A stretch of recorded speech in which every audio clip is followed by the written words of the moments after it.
And we are live. Once again, it's on with the Black Comic Lords. I'm your host, Paul. With me is my partner, Mark. What's up, man? What's going on? It has been a minute. We're It's about to been a get our month. Wakanda whiskey and Blerddom on our happy hour to review whiskey and comics, particularly those involving our boy, T'Challa, the Black Panther.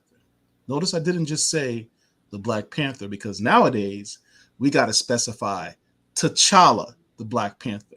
It's absurd that I have to do that, but some of y'all got it twisted, thinking it's a mantle. It's only a mantle. There's only one Black Panther. His name is T'Challa.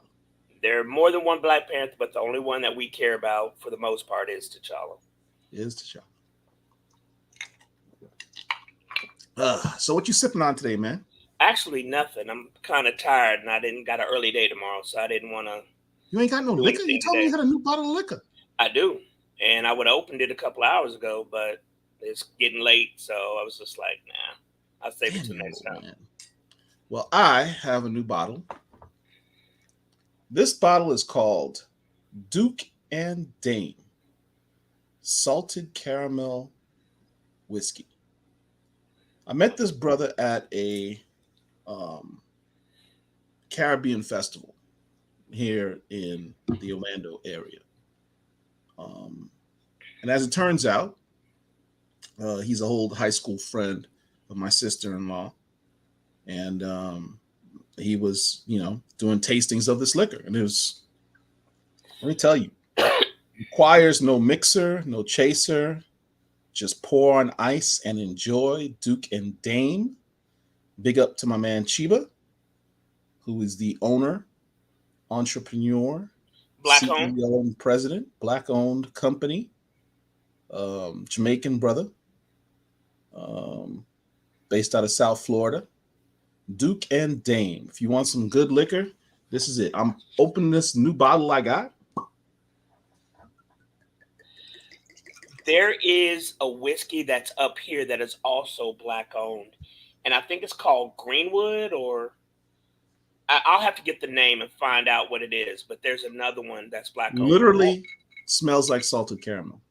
Also, where you are, where whatever Oh city my god. that you live in, especially if you live in a big city, Google beer, bourbon, and barbecue.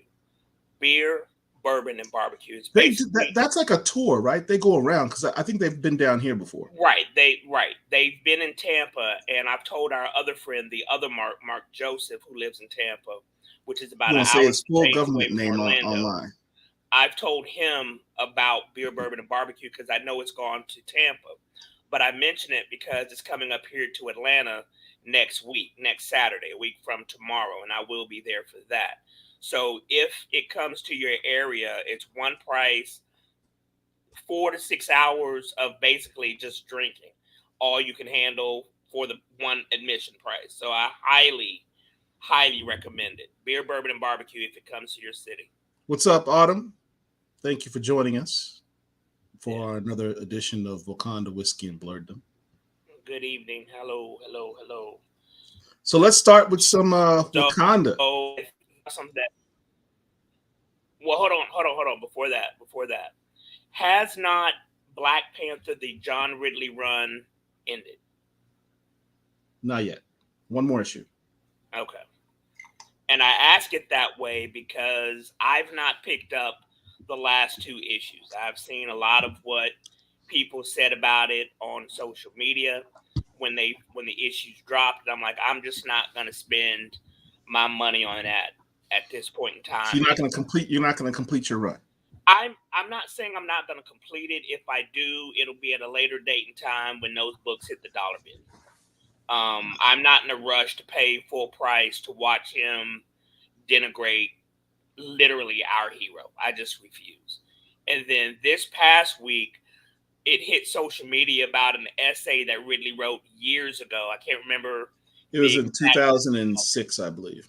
Wait, say it again. 2006. You're right. And it's just, I'm not going to call him a small woodland mass creature, but I mean, he's got an issue with black folks, it seems, and the way he's treated T'Challa he should never ever have been given that title. I think what's the editor's name? Will Moss on that book. He should have axed a lot of what Ridley tried to do. Marvel should have fired him after issue number 3 or 4. I have no love for that dude. I don't know who Mercer Prince is, Tron. Right. Mad props to Ridley for being a producer or writer of 12 Years a Slave, which was a phenomenal movie. But what he's done to the character T'Challa, cannot stand it, cannot countenance. And if you've watched us for some time now, issue number 1 that dropped way back in 2022, Paul and I had a discussion about it. And I said from the outset that I didn't like how T'Challa was being addressed by his then former subjects, and it just got worse after that. It did. It held some promise for the first 2 issues. I did like a speech that he had in the first issue with Shuri. Here's the thing.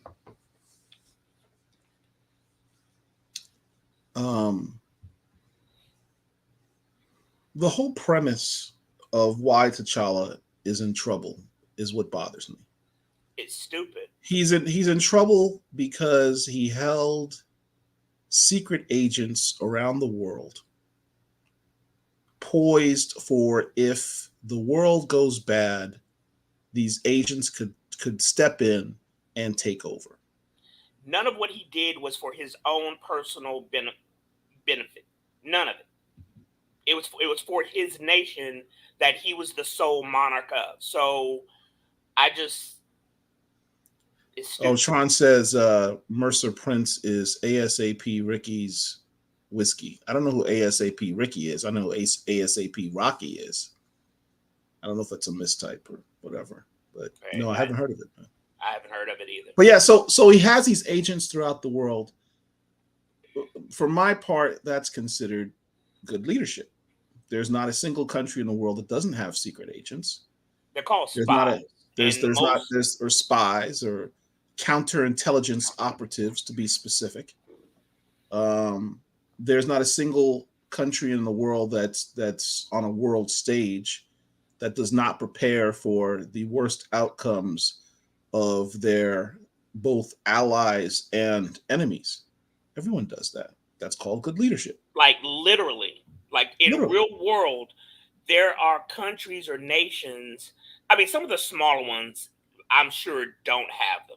You know what I'm saying? Like I'm sure Liechtenstein doesn't have secret agents all over the world. But your major powers like Israel, like America, Russia, China, etc., we have agents around the world. Those nations have agents around the world to gather intelligence to protect the home front.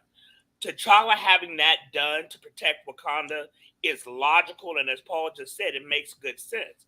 So for his former subjects to be upset with him for doing that makes no logical sense. It makes no sense. From the very beginning of the series, where that was the charge, I was like, is that it?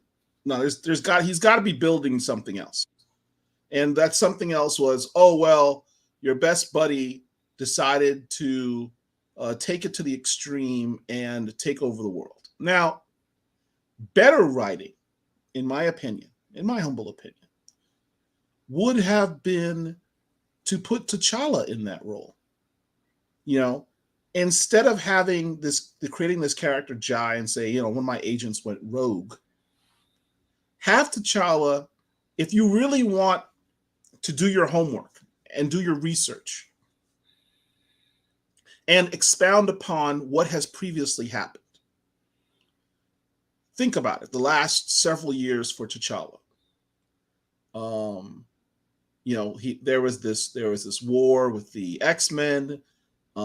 He's invaded by Thanos. He loses his sister. His sister comes back.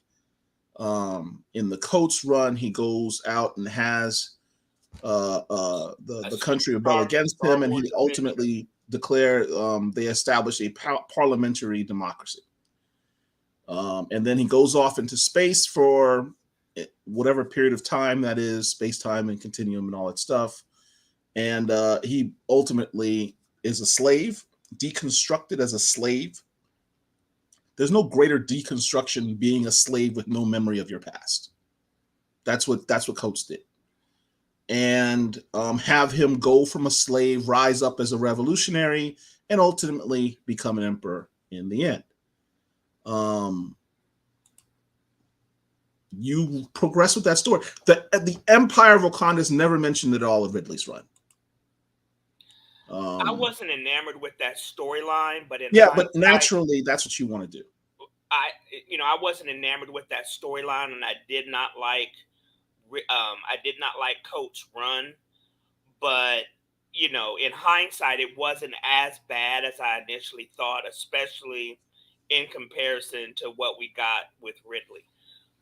The one good thing that I think that Coates did, as I've said before, was he organically got Storm and T'Challa back together after they were unceremoniously broken up during the Avengers versus X-Men storyline.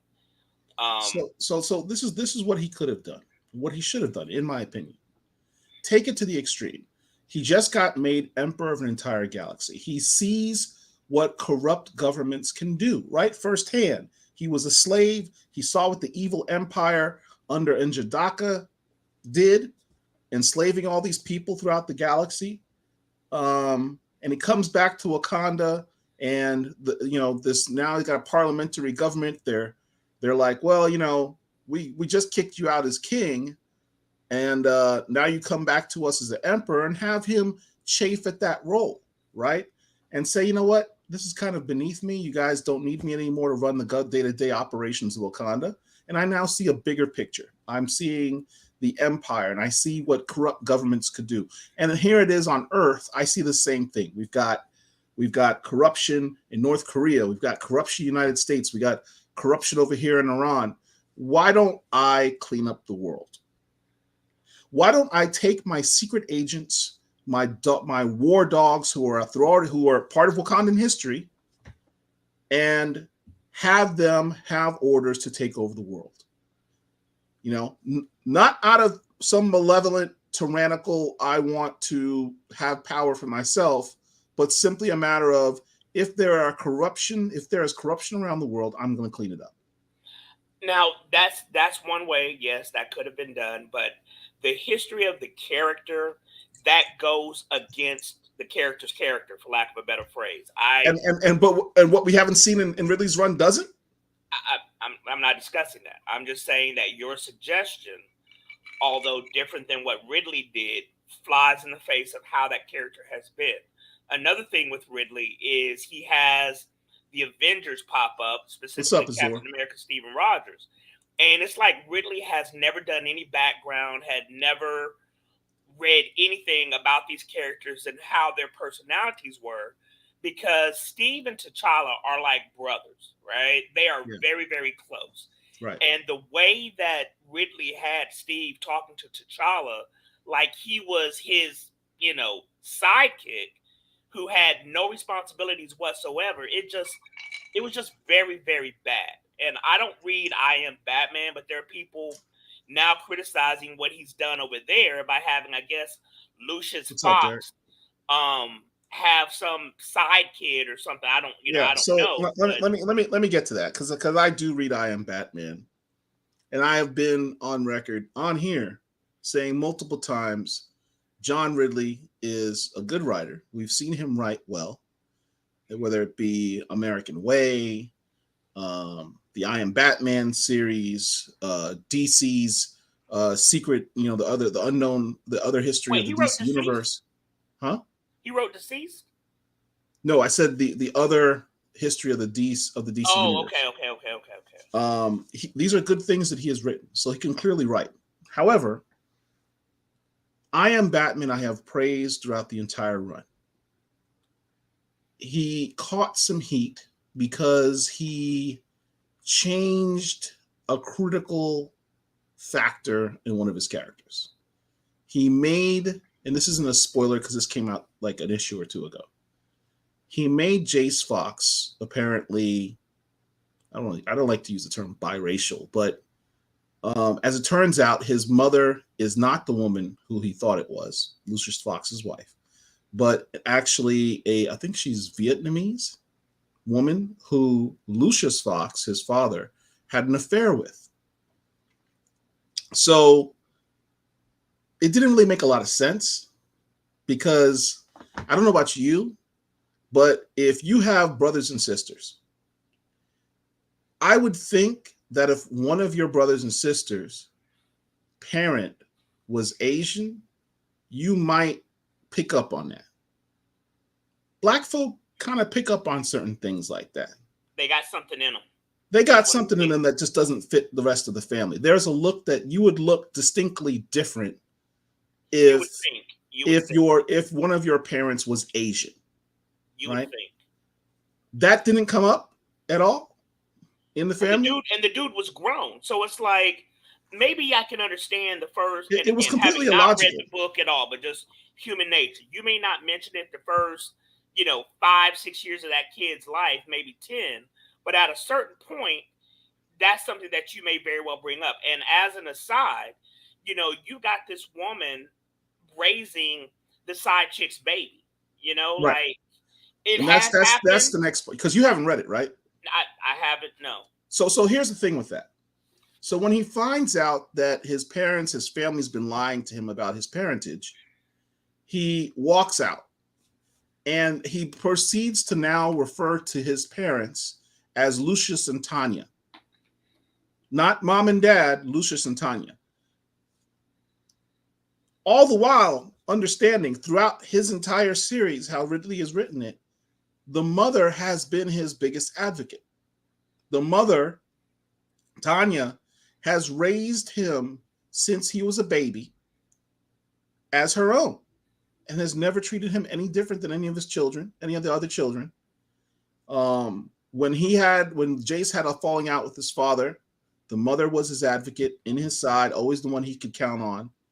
And all of a sudden, because he finds out that she's been lying, that she's not his real mother, she's apparently now called Tanya, which, I don't know about you, but that's kind of, in my family, you call a parent by their first name, that's not a good thing. It's disrespectful, and for him, Ridley, to write this disrespect into the characters, again, having not read it, I don't really understand it. It's kind of a slap in the face of Black women, right, in my opinion. Going to something along those same lines, for example, Thor. In the Thor comic book, we're not talking about MCU Thor, but in the Thor comic book, Frigga, who is Odin's wife, is not Thor's mother. Everybody knows that, okay? It's not a big deal that Thor is being raised by Frigga, who is not his biological mother. He knows that. Odin knows that. The whole realm knows that. So this is not some big, family secret that a lot of us have or whatever. So look what Tron just said. That's the old successful Black man had a side chick and kid trope. And that's not wrong. I mean, he's reduced. Lucius Fox historically has always been portrayed as this incredibly honorable Black man genius, now billionaire, with a family of heroes, right? He's always been portrayed honorably. Now he is, as Tron has said, the successful Black man had a side chick and a kid trope. He's reduced him to that.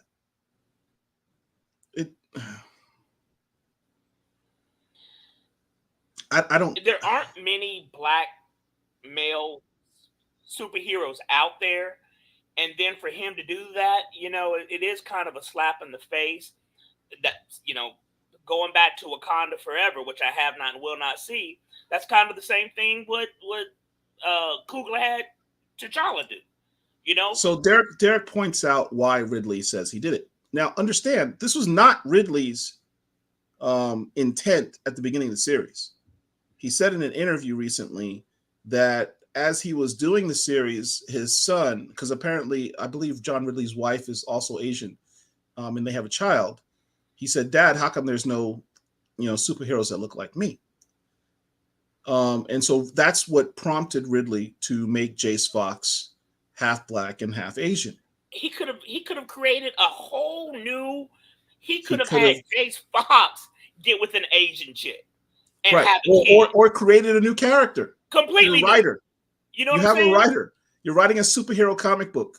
Create Now, a character he from didn't jump. create John Ridley did not create Lucius Fox. He did not create the Fox family. So for him to just out of whole cloth create this storyline, and I understand that that's what writers do. I get it, but I don't even read the book, and I don't like that concept of changing the nature of these characters. That has been established for 40, 50 years or whatever it's been. That goes back to my whole issue with how Ridley has T'Challa acting. Yeah. It's going Yeah. against everything that has been established by a variety of writers over 50 plus years. So in I Am Batman, you've had this guy who was portrayed honorably, now portrayed in a negative light.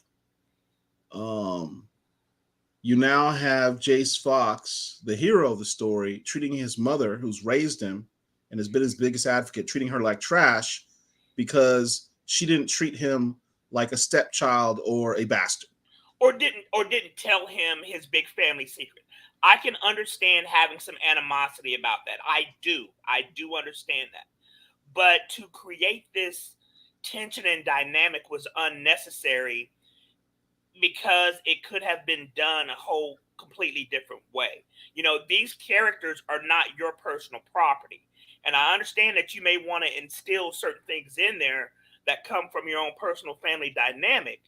But to change things just to satisfy something in your personal life, I absolutely disagree with.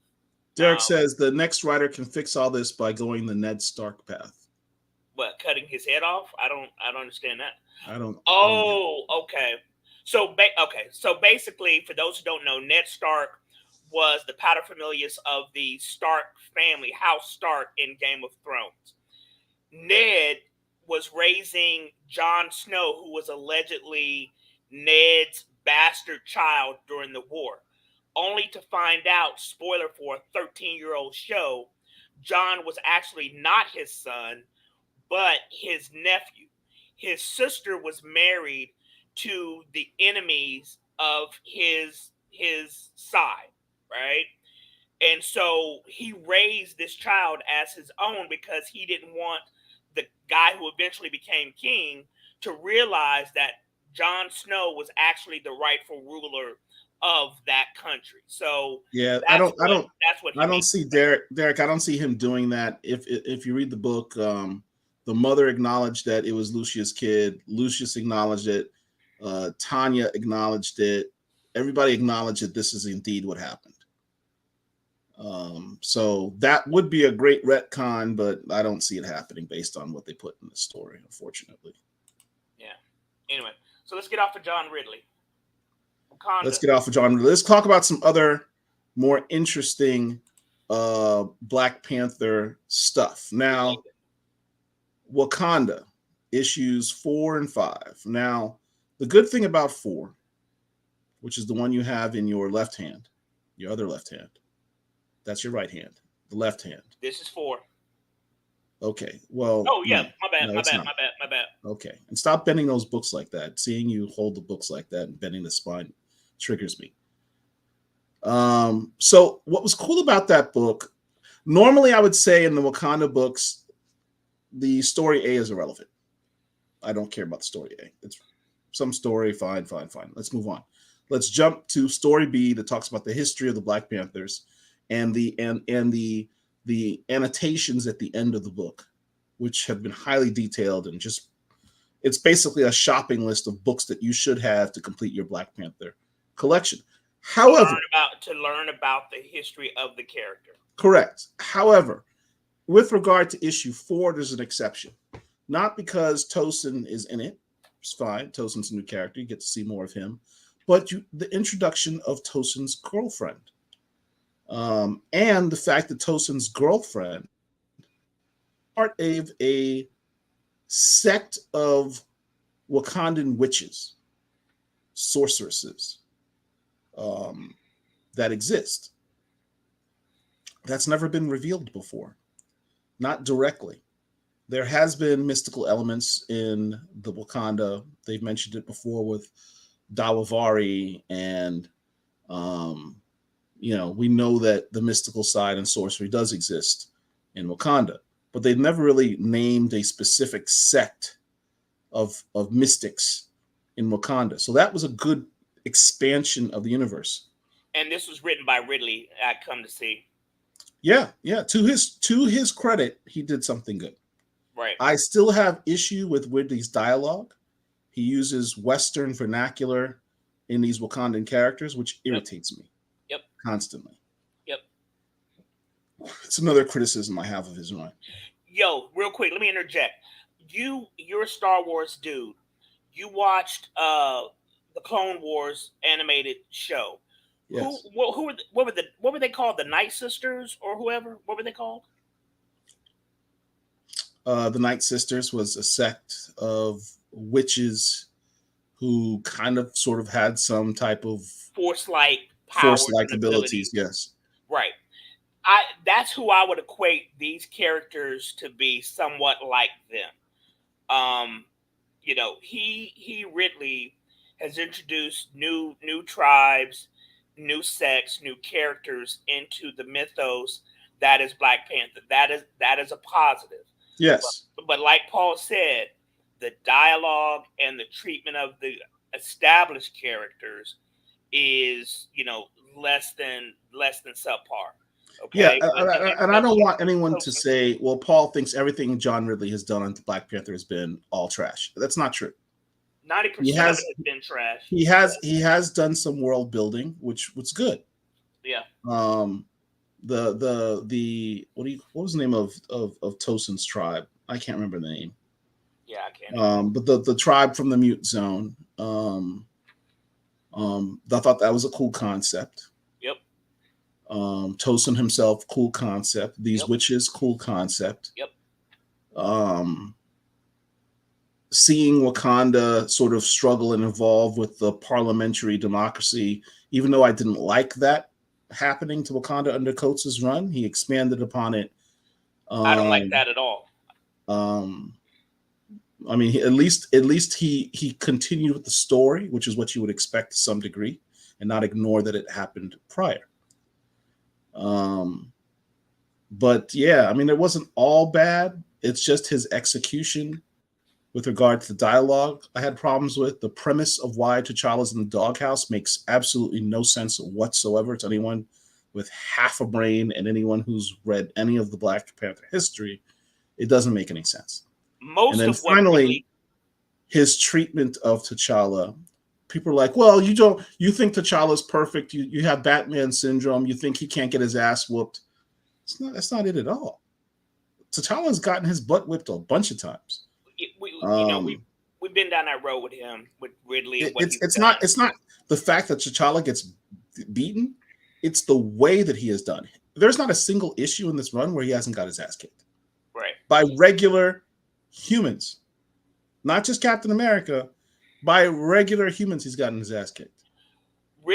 Paul just said that Paul is saying that Ridley hasn't done all bad. What I'm saying, Mark, most of what Ridley has done has been bad. I would say 95% of his writing and quote unquote world building in the Black Panther series has been bad, has been horrible. There have been small glimmers of positivity with the creation of Tosin, and now in this book of Wakanda, issue number 4, that Ridley has done that was good. The rest of it has been absolute trash. I do not recommend that run of Black Panther, like, at all. Issue number 5 says it makes too much sense to create a new character. I agree. Right. This one was good. This was an Okoye focused issue. This one was real good. Yeah. It was written by Brandon Thomas. I'm not familiar with Brandon Thomas. Brandon Thomas is also the one who wrote. He's written some Star Trek for those super nerds. But I believe, I always get the Brandons mixed up. Brandon Thomas versus Brandon Easton. Is he the one that wrote Mr. Miracle, or was that Brandon Easton? I always get the two Brandons mixed up. No idea.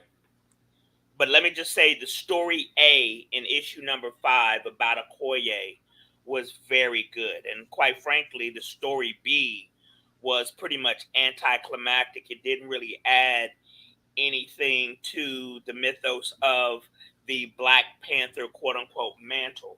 I mention it that way because in one of the issues, I want to say it was issue number 3, something that they just created that I did not know is that they had a Black Panther that was from the Jabari tribe. Yeah. Now, I've always thought that, especially looking at the MCU, that if someone from the Jabari tribe, Derek pointed out that Easton's the one who did Mr. Miracle. okay, I was always under the impression that if somebody from the Jabari tribe was to win Challenge Day, that yes, they could become, ruler of Wakanda, but that they would worship their own god. That's what it was. Brandon Thomas does excellence. I always get I like excellence. I always get the two Brandons mixed up. I like excellence. But thank you for that sequel. Because that's the whole thing about the Jabari tribe. They worship the monkey god.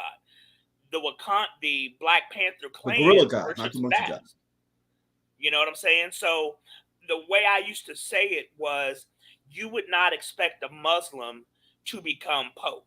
So under the same concept, you would not expect someone from the Jabari tribe to become the quote unquote Black Panther. But they dispelled that, I want to say, as I said, in Wakanda issue number 3 in the B story, where they had somebody from the Jabari tribe become Black Panther. Now, I don't know if I agree with them doing it that way, but that's the route that they chose to take.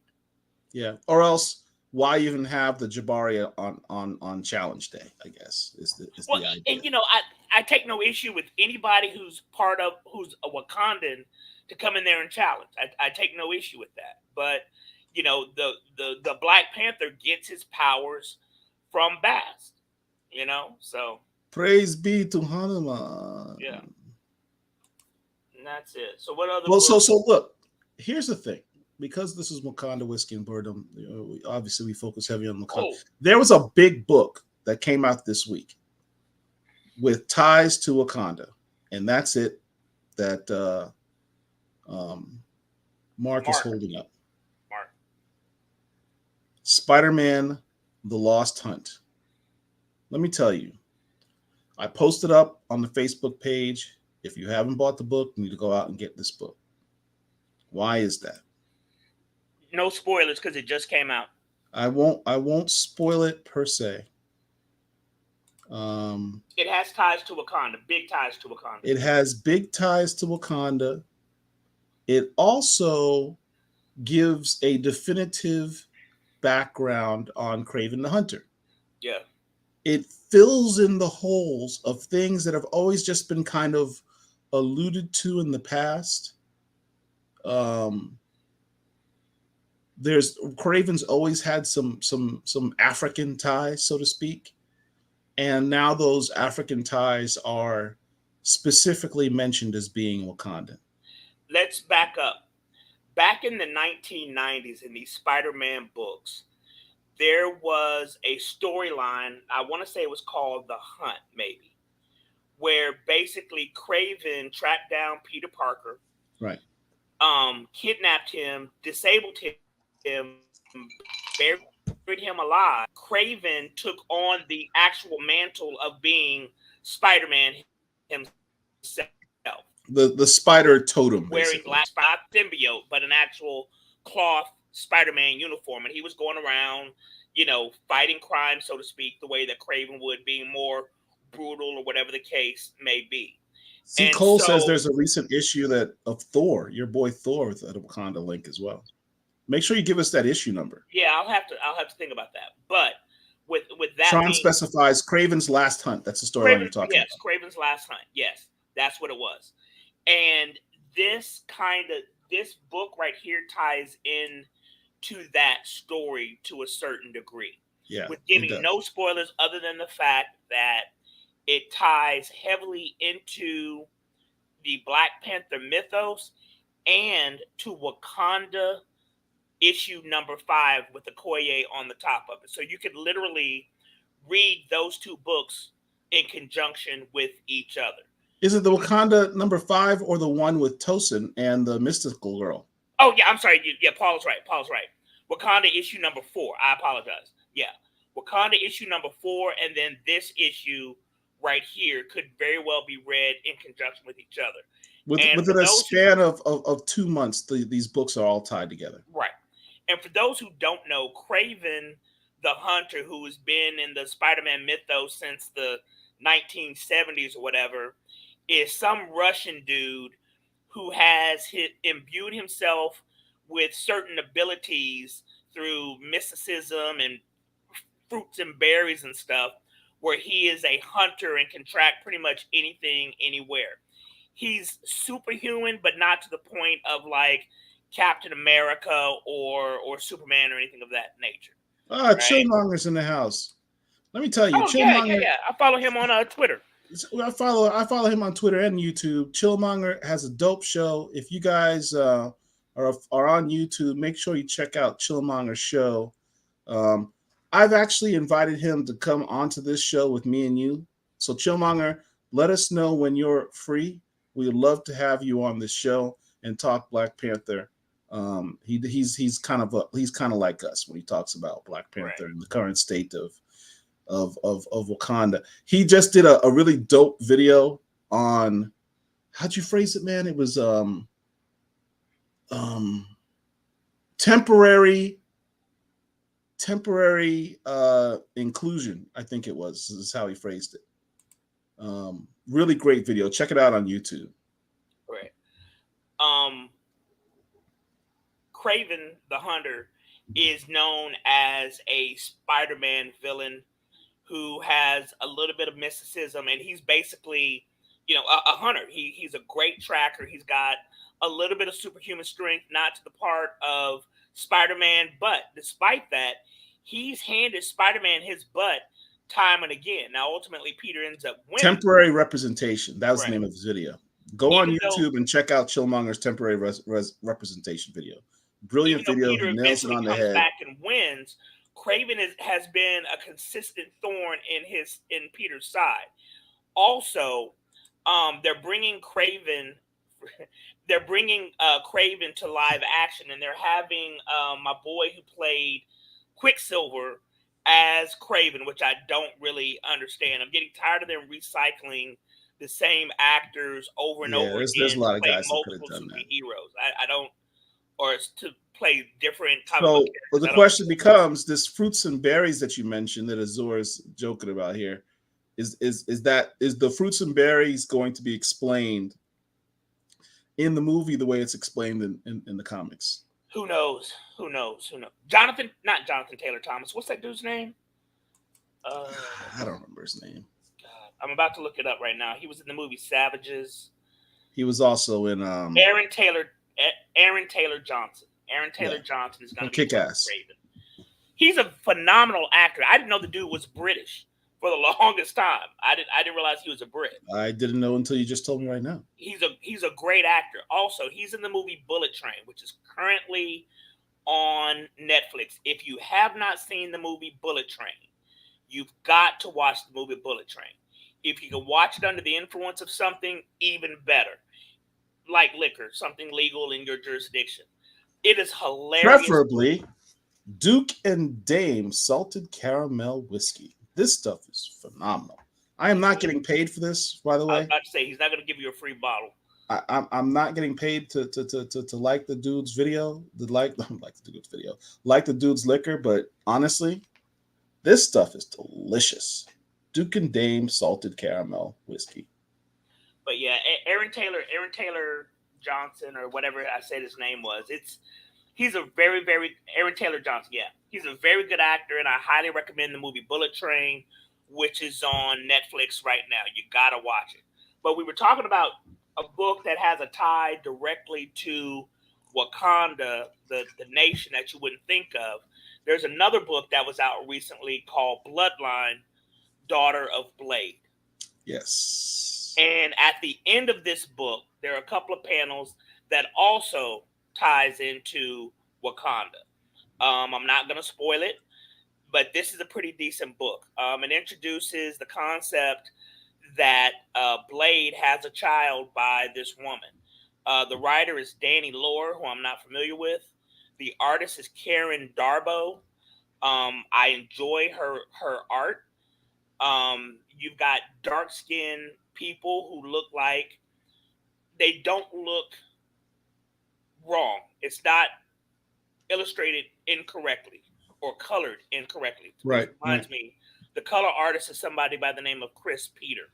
They did Yeah, a phenomenal what job I with art. love is when the colorists do not depict all black people the same shade of brown number 5. Black Sure. people come in a myriad of colors, and you would think, as a comic book colorist, you would relish the opportunity to depict people in more than one shade of brown. Right.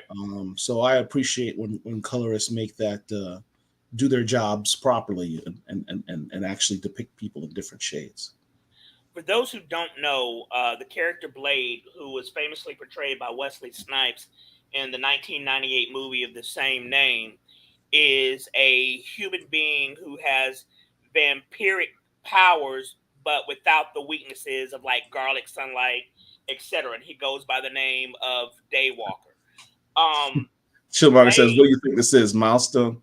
Yeah, the coloring process in Milestone, um, which is historically, brilliant process where they use kind of watercolors. Shout out to Noel C. Giddings at Milestone, who was the best colorist for that style. But they're like the first company that I can recall who first made a effort to color black people in different shades. They're the first ones to do it. So yeah, that's it's cool that they still do that. right. So Blade, like I said, had powers, the strengths of the vampire without the weaknesses. Well, he kind of passed on a little bit of his abilities to his daughter that manifests throughout this book without going into any spoilers because it just came out a couple of weeks ago. But with that being said, I do highly recommend Bloodline, Daughter of Blade. And as I said, it's got some ties to Wakanda at the towards the end of the book. Well, 33 and a third makes a good question. Is Marvel going to tie everything to Wakanda? So here's the thing with Wakanda, and I actually wanted to talk about this for a bit. 2 years ago, shortly after the untimely, unfortunate, and saddened death of Chadwick Boseman, one of the first things I mentioned, and was one of my fears, which was that Marvel, being who they are, being who they have demonstrated themselves to be, would take their comics and make it emulate what they would do in the movies, because that's what they have consistently done. Every time something happens in the MCU, the comic books follow suit. If they change a character in the MCU, they change them in the comics to suit, As an because they're example, trying to have that, huh? as an example, Black Nick Fury. Black Nick Fury came from the Ultimate Comic books. However, in main Marvel 616, after Sam Jackson portrayed Nick Fury in the MCU, Marvel 616 all of a sudden had a black Nick Fury who was the son of white Nick Fury. Go ahead. Right. So my fear was that Marvel would eventually um, make the death of T'Challa, or the actor who played T'Challa, I should say, The death of Chadwick happen Boseman. inside the comics. Because if they were going to, especially after Kevin Feige made that statement, we're not recasting, I immediately said they're going to get rid of Black Panther in the comics to make this not recasting thing stick. And that is what we're starting to see now, in the sense that they're not killing T'Challa per se, but they're sidelining him, and they're pushing forward this narrative of the mantle, that Black Panther is not T'Challa after 55 plus years of books. It's not T'Challa, it's simply a mantle. That's not a narrative. That term, it's just a mantle, did not become a thing in comics until the last couple of years. It didn't That become term a is not thing. Hold on, let me brandished just say around. this. Hold on, It didn't hold on. become That it hold didn't on. become a That thing term until is not brandished around when they're referring to Superman and Batman and Spider-Man. They're not talking about the mantle of Spider-Man, the mantle of Batman, the mantle of Superman. They don't put these A-list superhero characters in those terms. They don't. No one's going to the theaters to see Ben Reilly as Spider-Man. No one's going to the theaters to see Dick Grayson as Batman. No one's going to the theaters to see, Jonathan Kent as Superman. No one's checking for that. There's a reason those movies have not been made. the whole reason talking about mantle are basically people who have no concept of what the character is, who he's about, and just discovered the character 7 years ago when he made his live action debut in Captain America Civil War. But it's a trap. It's a trap because it's not just about the people. I don't care about the people. I don't care about the casual fans who are spouting out the mantle stuff. What I care about is the fact that the comics, Marvel Comics, is now spouting out the concept of the Black Panther simply being a mantle. Now But it here's is the thing. cool. I just finished saying it is cool that in the backs of these Wakandan books, they have these history of the Black Panther and are talking about all the prior Black Panthers, but understand and recognize Marvel is making a concerted effort to emphasize Wakanda and the mantle of the Black Panther because they're trying to de-emphasize T'Challa. It's a two-pronged thing. It's a two-pronged thing. It's the recognition that with Wakanda, they have a world that people, casual fans, have been exposed to and have loved, from the films. That's when they saw that people dressed up in the dashikis and the African garb and went to the theater repeated times to see this film and be part of this world that Ryan Coogler introduced them to. They're trying to capitalize that, and they're trying to expand upon the concept of Wakanda to grasp that more of those casual fans who are not familiar with 55 plus years of Black Panther comic books. That's fine. But in the same regard, by expanding Wakanda, they're also de-emphasizing the importance of T'Challa. And that's what I have an issue with. Those of us who've been reading the books forever know that the Black Panther role is a quote unquote mantle. We know that in the world of Marvel 616, the Black Panther was not created with T'Challa. There were hundreds of people who had the role or title of Black Panther. So we know from that aspect that it was a quote unquote mantle, right? But Mark Robinson, the answer is yes. Check our website, blackcomiclords.net. Right. We know that it has been a mantle. But because of Chadwick Boseman's death, now casual fans who don't read the books have been pointing to that and saying, oh, well, anybody can be Black Panther. Well, yeah, in a sense, that's true. But like Paul just said, the Black Panther literally started with T'Challa, and he is the focus. Like he also said, we're not going to see a Batman movie about Alfred, Dick Grayson, and Gotham. We're going to see a Batman movie about Bruce Wayne as Batman. A more pertinent mantle character would be Captain America. Yeah, it started with Steve Rogers, but when he was on ice, there were other people who briefly held the role of Captain America. There were times during Marvel 616 where Steve set the shield down and John Walker became Captain America, as well as Bucky became Captain America. But we don't go see those movies about them. We will now because Steve Rogers had a full, complete storyline. T'Challa hasn't had that. And that's what's a shame because I don't know that we ever will, and it's very disconcerting. So Yeah, I mean, when we talk about Superman and Batman and Spider-Man, T'Challa's up there now. He's an A-list superhero. He's no longer simply he was a C-list superhero prior to that movie, honestly. B-list at best, because he was he B-list. had become more popular after the 1998 run by Priest. I would say he moved from a C-list superhero to a B-list superhero. But he is officially, he's an A-list superhero.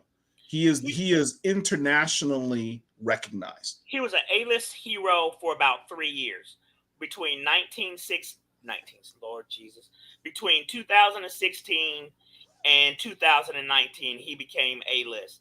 Right. Then, unfortunately, Chadwick Boseman died in 2020.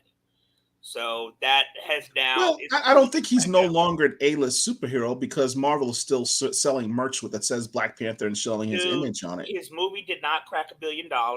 You look at what's happening to him in his own book. You don't treat an A-list character like that in their own title in this manner. I would say he's back down to a B-list character. I don't know if I'd go that far. I agree he's mistreated, and he's not being marketed, promoted, nor treated properly as an A-list character should. I don't think. I think the listing is more a level of recognition. Like if I go to Dubai and I'm wearing a Black Panther shirt, I could expect someone to say, "Oh, Black Panther." Right. Just because he's recognized doesn't mean that he's popular. And because Coogler murdered him, he is no longer going to be popular. Okay. Yes, the character is recognized because of what happened recently, but in the next 3 to 5 years, people aren't going to care about him unless and until they bring him back into live action or cartoons. Let me talk about Spider-Man. That's fine. As an example, Spider-Man.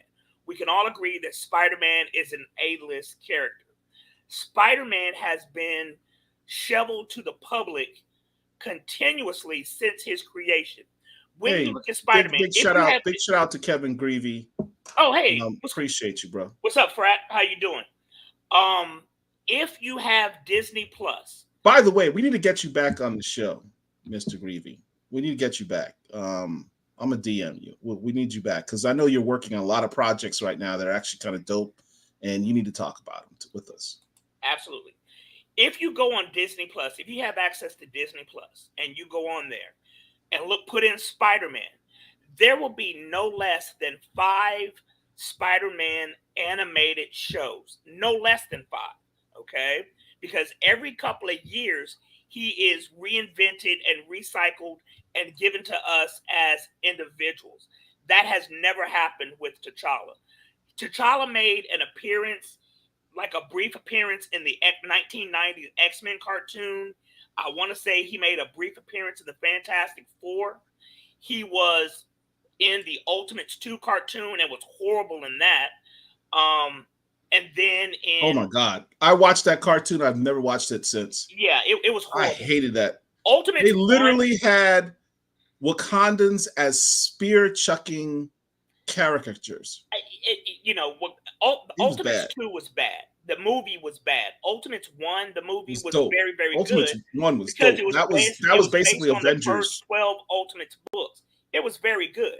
But we're talking about the Black Panther appearances. And he didn't really have a full, I'll take that back.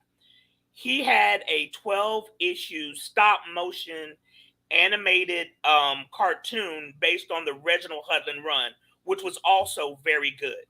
You didn't see him again until 2018 after he made his live action appearance, but in animated form, he was in that, not Avengers United. What was it called again? Are you talking about Avengers Assemble? Avengers Assemble. Season 5. Season 5, Avengers Assemble.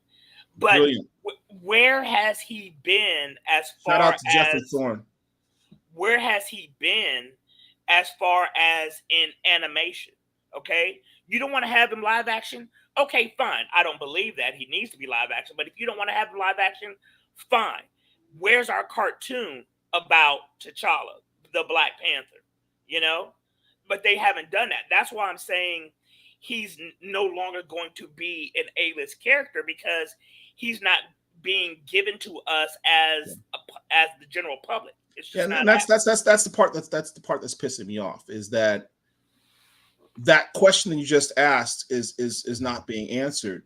When you look at the roster of what Marvel has coming up for Disney Plus films, etc., T'Challa ain't there. Right. Like, he'll eventually come back. You guys got to be patient. First of all, we don't know that for a fact. You don't know that for a fact. I'm in my 50s. I don't have much time left. And patience, like, there's no need for us to be patient, because the property's there, the franchise is there, it's been made, the recognition is there. You from a business standpoint, you capitalize on something when it's hot. You don't shelve it. There are purposely shelving something that can make them money. That doesn't make good business sense, which lets you know that this isn't about business, right? Because if it's about business, and Disney's a business, you're going to do what's going to make you money. And that's not what they're doing. They're doing the opposite of what can make them money with this character. And to me, it seems that it would be so simple to me, it seems like it would be so simple to create a cartoon. Tired of being patient. Black people always ask to be patient. Tired of being asked to be patient. How long? Too damn long. The character was only in live action once after 50-something years, So why should we have to wait another 10, 15, 20 to have somebody else play the role? Yeah, because the products are making them money, right? I agree with that. Even though he wasn't in Wakanda Forever, when you go to a store and see Wakanda Forever and you see the Black Panther, you don't see breasts and hips. You see T'Challa, At least give us a cartoon. You want to emasculate him in his own book? Fine. It's not really fine, but whatever. Give us a cartoon that is true to the form of the character. The stop action cartoon from 2005 or whenever it was, with Diamond Hansu voicing him, that's T'Challa. That's the I T'Challa. Still love to this day watching Reggie Hudlin's BET Black Panther cartoon. Right. If you guys haven't watched it is on YouTube. You can watch the entire series on YouTube for free. The entire series is on YouTube. You can watch it. That falls on the companies who don't want to do cartoons with Black folks. It's not like folks have not tried. I've seen about 15 new BP items in Walmart, and it was T'Challa, not his sister or Okoye. Right. They're still trying to capitalize off of T'Challa without giving us T'Challa. Also, as an aside, I am a Namor fan. I have several issues of Volume 1, the 1990s Namor run. I have every 62, 63 issues. I became a Namor fan based on his appearances over in the Avengers. When I started collecting back in the 80s, I was collecting Avengers definitely into the 90s. Whatever they did with this Namor in the movie, that ain't Namor. Coogler messed up two properties, in my humble opinion, having not watched the movie. He murdered T'Challa, and he also, changed the entire nature of Atlanteans and Namor. So, yeah. I agree. Marvel ruined Namor, yes. I agree with Killmonger on this point. I don't think people are really understanding the big picture of what they're doing. You had a character take the hearts and minds of people, of us, right? But more specifically of children. There's a whole group of children who never saw an A-list Black superhero before, right? And when that film came out and they started dressing up as Black Panther for Halloween and buying the lunch boxes and buying the toys, experiences, Mark, you and I didn't have as kids. Nope. We didn't have the luxury of having an A-list Black superhero like that. I'm going to interject here. When Paul and I were kids, the only thing that we had pretty much was Black Vulcan on the Super Friends. And then we had a black dude wearing a damn leotard flying off into the sky. That's pretty much what we had. Yeah. And the Brown Hornet over Brown Hornet and Verb from that album. Schoolhouse Rock. And That's who? what we had. So people aren't understanding the big picture of what's happening. They're establishing that we're replaceable. We're disposable. That don't bother y'all? Like, you can take an A-list superhero, have that superhero make over $1 billion, and on a whim, counter to what is best in your financial interest, say, we're going to sideline that. We're going to push that to the side. We're going to stop making as much money as we could make for whatever agenda or thing we've got going on. Here's the thing also when it comes to that, and I know we're off on a tangent because we've beaten this horse to death. We're not on a tangent, man. This is Wakanda Whiskey and Blerddom. We talk Black Panther the entire show. But in regards to what they did to T'Challa live action, there are many people out there who think that this is some grand scheme by the Disney/Marvel company to erase black men or whatever the case may be, and I don't see it that way. It's not that. Right? No. Let me say this. Right, Paul and I agree. I don't see that. I am of the firm belief that, and Paul has said this, and both of us have said this in this space before, that this was not a Kevin Feige, Marvel, Disney decision to kill off T'Challa. This was a Ryan Coogler's decision, being emotional about the death of an actor friend of his, and Nate Moore as the producer, who agreed that yes, that should be done. Kevin, being the white guy in the room at that time, listened to the two black dudes who saying, hey, we need to kill off this character. Okay. I don't feel that there was some grand design to get rid of black men. I know a lot of people think that, but I don't. And I understand with the history of racism in America and companies being racist towards us, I understand the idea that wanted to go that route. But I think this is the wrong horse to hitch your wagon to in regards to that. You know, Kevin should have realized the importance of T'Challa and overrode Ryan Coogler and Nate Moore. And if they didn't want to get on board, they can cite creative differences and go get F. Gary Gray to direct, who I wanted from the first place. You know, Coogler did a phenomenal world building, but as far as the character of T'Challa, in Black Panther 1, Killmonger was a more compelling character than T'Challa was, if you want to be honest about it. All right? So they should have had somebody else be the writer and director if they didn't want to get on board instead of murdering the character.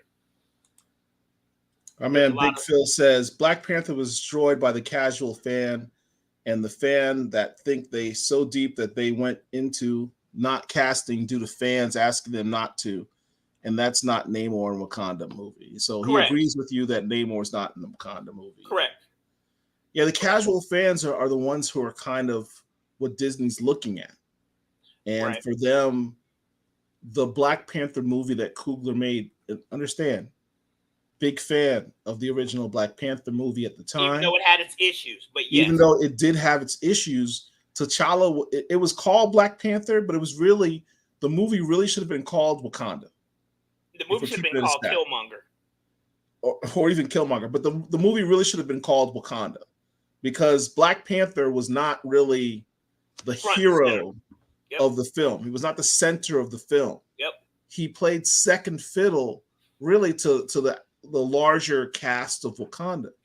And that's what the casual fans have fallen in love with. They fell in love with a world that they've never seen before. Now, Mark and I, as longtime comic book fans of Black Panther, we've seen that world. We saw it all the way back in Jungle Action by Don McGregor and Billy Graham. But for the casual fan, that's a world that they've never seen before, an Afrofuturist world they've never seen before, and they fell in love with it. I get it. But because they're casual fans, they're focused on the world, and they don't see T'Challa because T'Challa was a secondary character in that story. They see and they don't know how great he is and what his stories are. To them, Chadwick Boseman is Black Panther. They can't see anybody else in the role because they've not been inundated with his stories for 40 plus years reading them in books. They saw they saw 3 movies with T'Challa being in it for a grand total of an hour over 3 movies. Yeah. Okay. That's what they His screen saw. time is ridiculously small if you look at the Right. numbers. Right.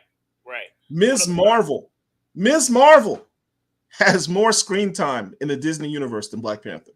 Yeah, I kid you not. 6, Look at the yeah, numbers. over 8 episodes or however long it was. Yeah. Yeah.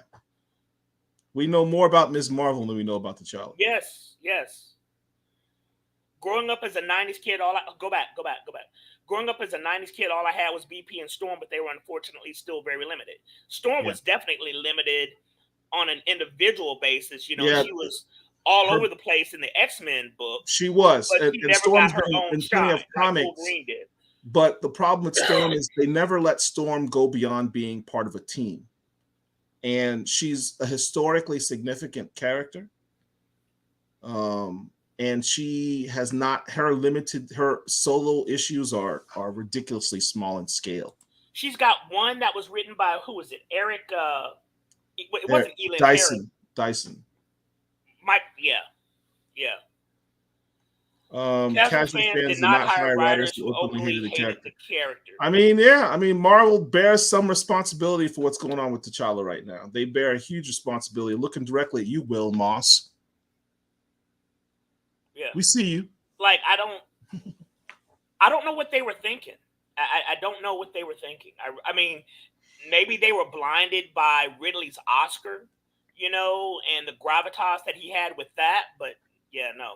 We also had Power Man, but because it was written by white characters, his dialogue was horrible. Sweet Christmas. Yeah, I mean we think of the time period when it was created. It was created during the whole blaxploitation period. Yeah, but here's the thing with Power Man, and I've had a change of heart with him over the years, because I really honestly hated a lot of those early Luke Cage runs, but because of how he was written more as a blaxploitation caricature than as, you know, what he could have been.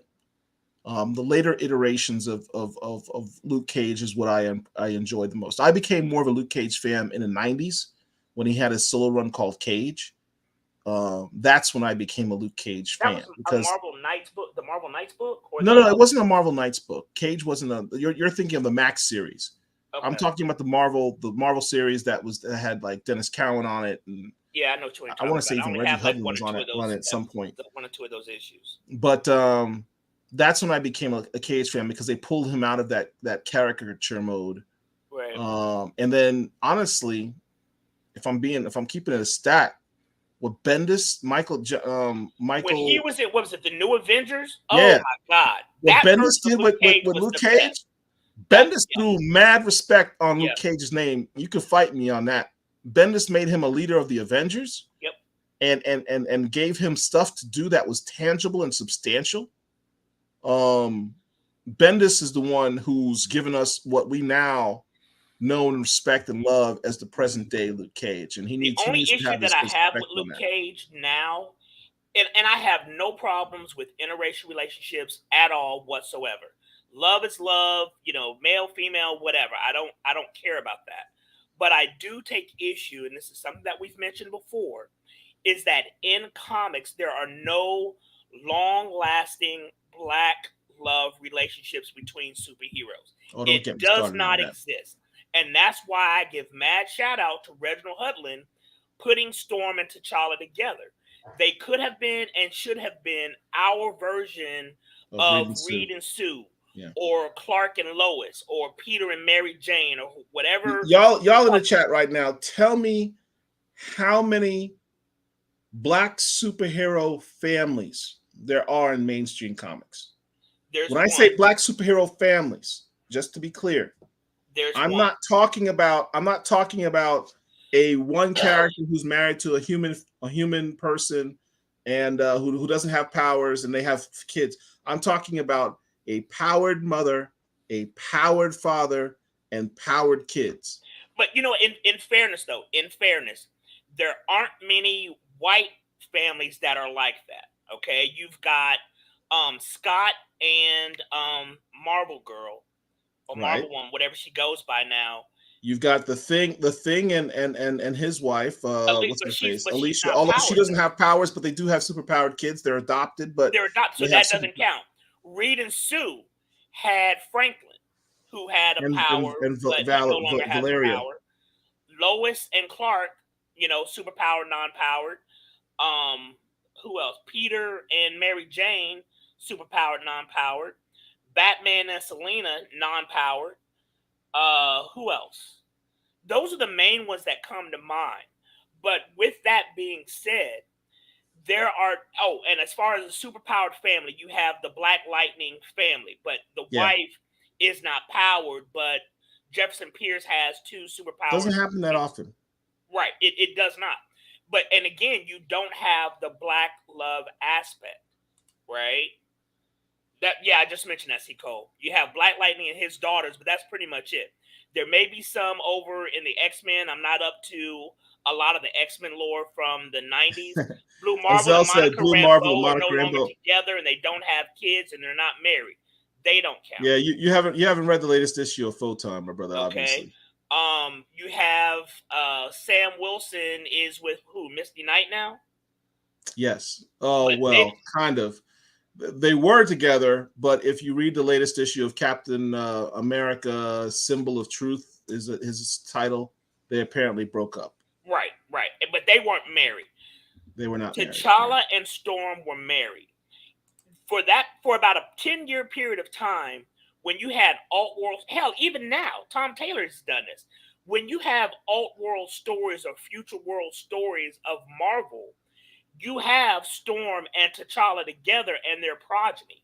Okay, John Ridley destroyed that. Hopefully, Eve repairs that damage, but hopefully she repairs that damage. But I'm telling you, that's something that we didn't have, and that's why I have huge respect for Reginald Hudlin for doing what he did. So. No, I didn't know Kevin Greavy had a letter printed in the 1992 Cage series, but that was the series I was talking about. Yeah, the 1992 Cage series. That's the one that made me a fan of Cage. I have one maybe two issues to that. Full disclosure, I was a fan of Power Man and Iron Fist. I liked them. Yes, I understand that it was cheesy and it was exploitative or whatever, but like I said, I liked it. It took me years to get respect for that run. Now I have a lot of respect for that run, for the simple fact that I think he has the longest one with a black character at Marvel. No, Spawn. Right? Oh, at Marvel. No, the largest one of all time is Spawn, clearly. Right. But at Marvel, that Luke Cage and Power Man run is that Power Man and Iron Fist run is the largest one. It was 100 and some. I'll tell you, because I have most of them. I'm missing like 3 or 4. But that's about it. Who wrote Luke Cage at Midnight of the Superhero Registration Act? Bendis. Yeah, that was the superhero registration stuff. Was Bendis. Okay. There are 125 issues of Power Man and Iron Fist. I'm missing 1, 2, 3, 4, 5 of them. So I have 120. Wow, that's impressive, dude. Yeah. I mean, I think I've got some of the keys from the run, but I don't have the majority of that run. That's something I'm working on. Yeah. Azell Ray says Storm is a mega level character, but she was also always treated as a minor character, as a subplot in the X-Men stories. Absolutely facts. Absolutely facts. Until now. Until now. That's a good segue. That is a very good segue. Shout out to 3 guys. Jonathan Hickman, Jerry Duggan, and Al Ewing. Those 3 guys always throw respect on Storm's name in their writing, and in Black people in general, particularly Al Ewing. That dude, as far as I'm concerned, between me and you, he gets a plate from the cookout with aluminum foil over it. Al Ewing, I'm not entirely certain. I'm going to do a DNA search on. I'm not entirely certain. Is Al Ewing black or white? Huh? Is Al Ewing black or white? He is white as white. British white dude. Oh, okay. And that dude writes Black characters with such substance and respect. I got nothing but good things to say about Al Ewing. I love that dude. Who wrote the whole? It was Hickman who did the great run on X-Men recently. Yes. Correct. Well, not recently. He's the one that did the House of X, Power of X, Yes. and Right. Yes. Right. revitalized X-Men. Right. Okay. The more current writers on X-Men are Jerry Duggan. He's doing the Okay. majority of the stuff with Storm and Al Going Ewing to an extent. going back to the House of X, Power of X, which is a great two type. If you like the X-Men and you don't have House of X and Power of X in your collection, you are definitely missing out. Going back to the Hickman run, he created this new mythos involving the X-Men and a new planet and going back to Krakoa. That's how I pronounce it. Krakoa, however. With that being said, this book here, Sins of Sinister, ties into that. On Krakoa, there is a quiet council of leaders who basically govern Krakoa, which is its own nation of mutants.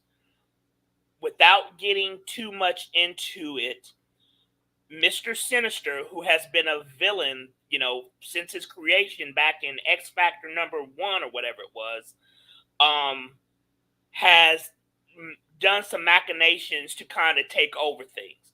He has taken over. So there is a new multi-level story called The Sins of Sinister. In issue #1, Storm and the Brotherhood, it is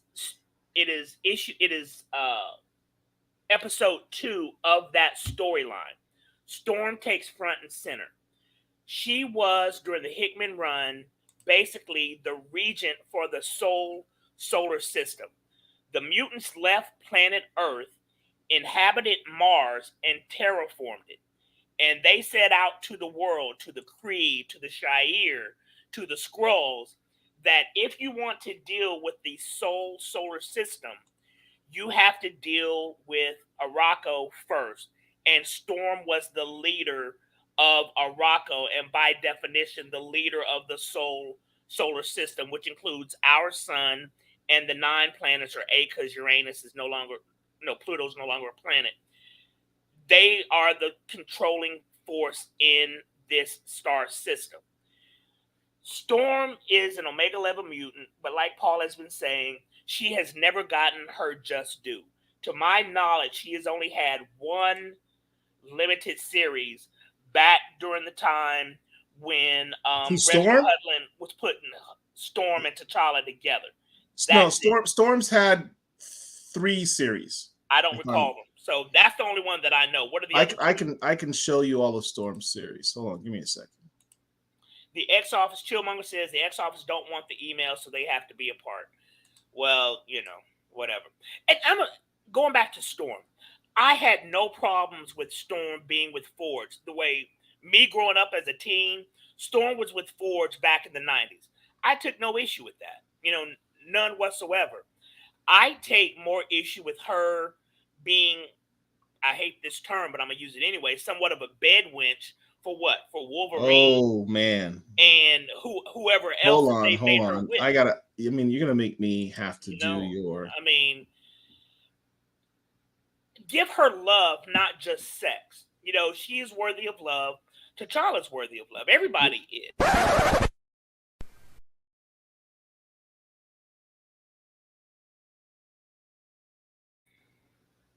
Really, dude?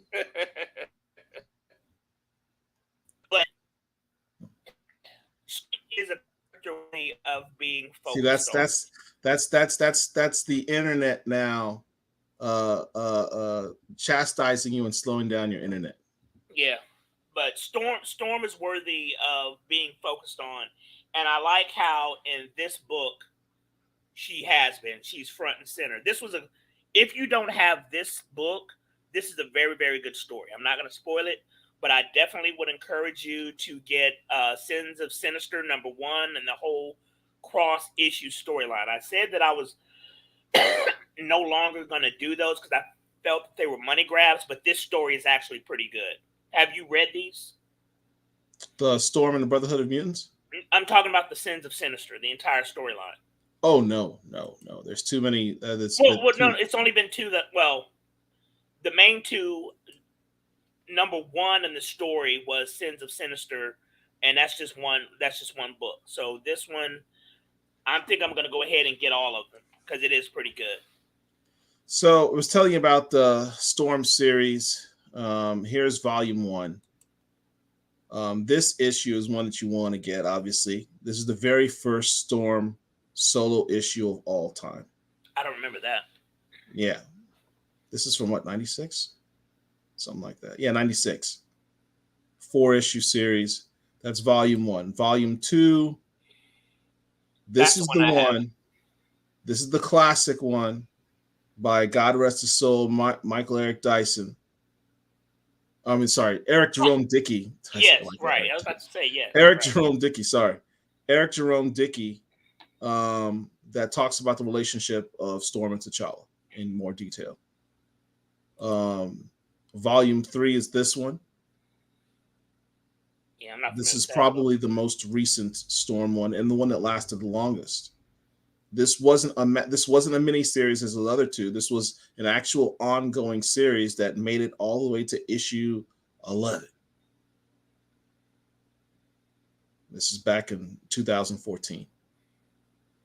There was also one other series. Wasn't there an Aurora series? Thank you. That's the one I was trying to remember the name of. It was Aurora.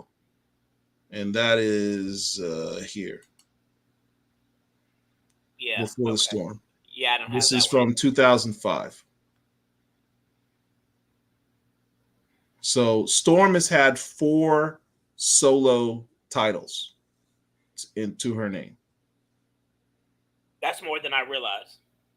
Most people don't realize that. Yeah, that's more than I realized.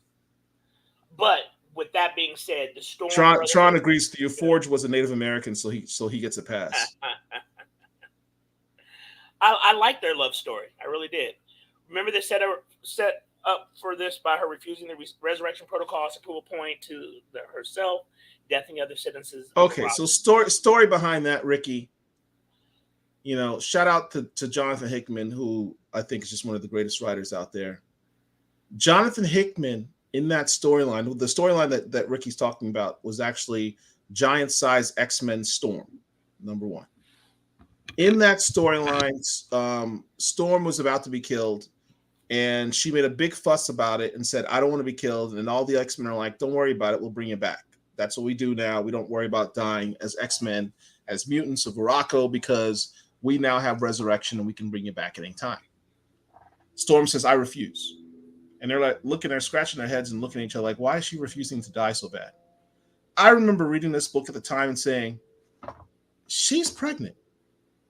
But at the end of the story, she's made some speech about, I just believe in the sanctity of life and the fragility of life, and we need to, respect life, and that's why I don't want to die. But I always thought in my mind, she seems like she was pregnant. That seems like an argument a pregnant woman would make. But they didn't.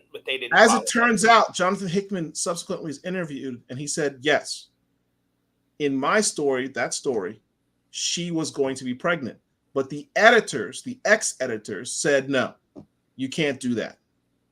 We don't want her to be pregnant with T'Challa's child.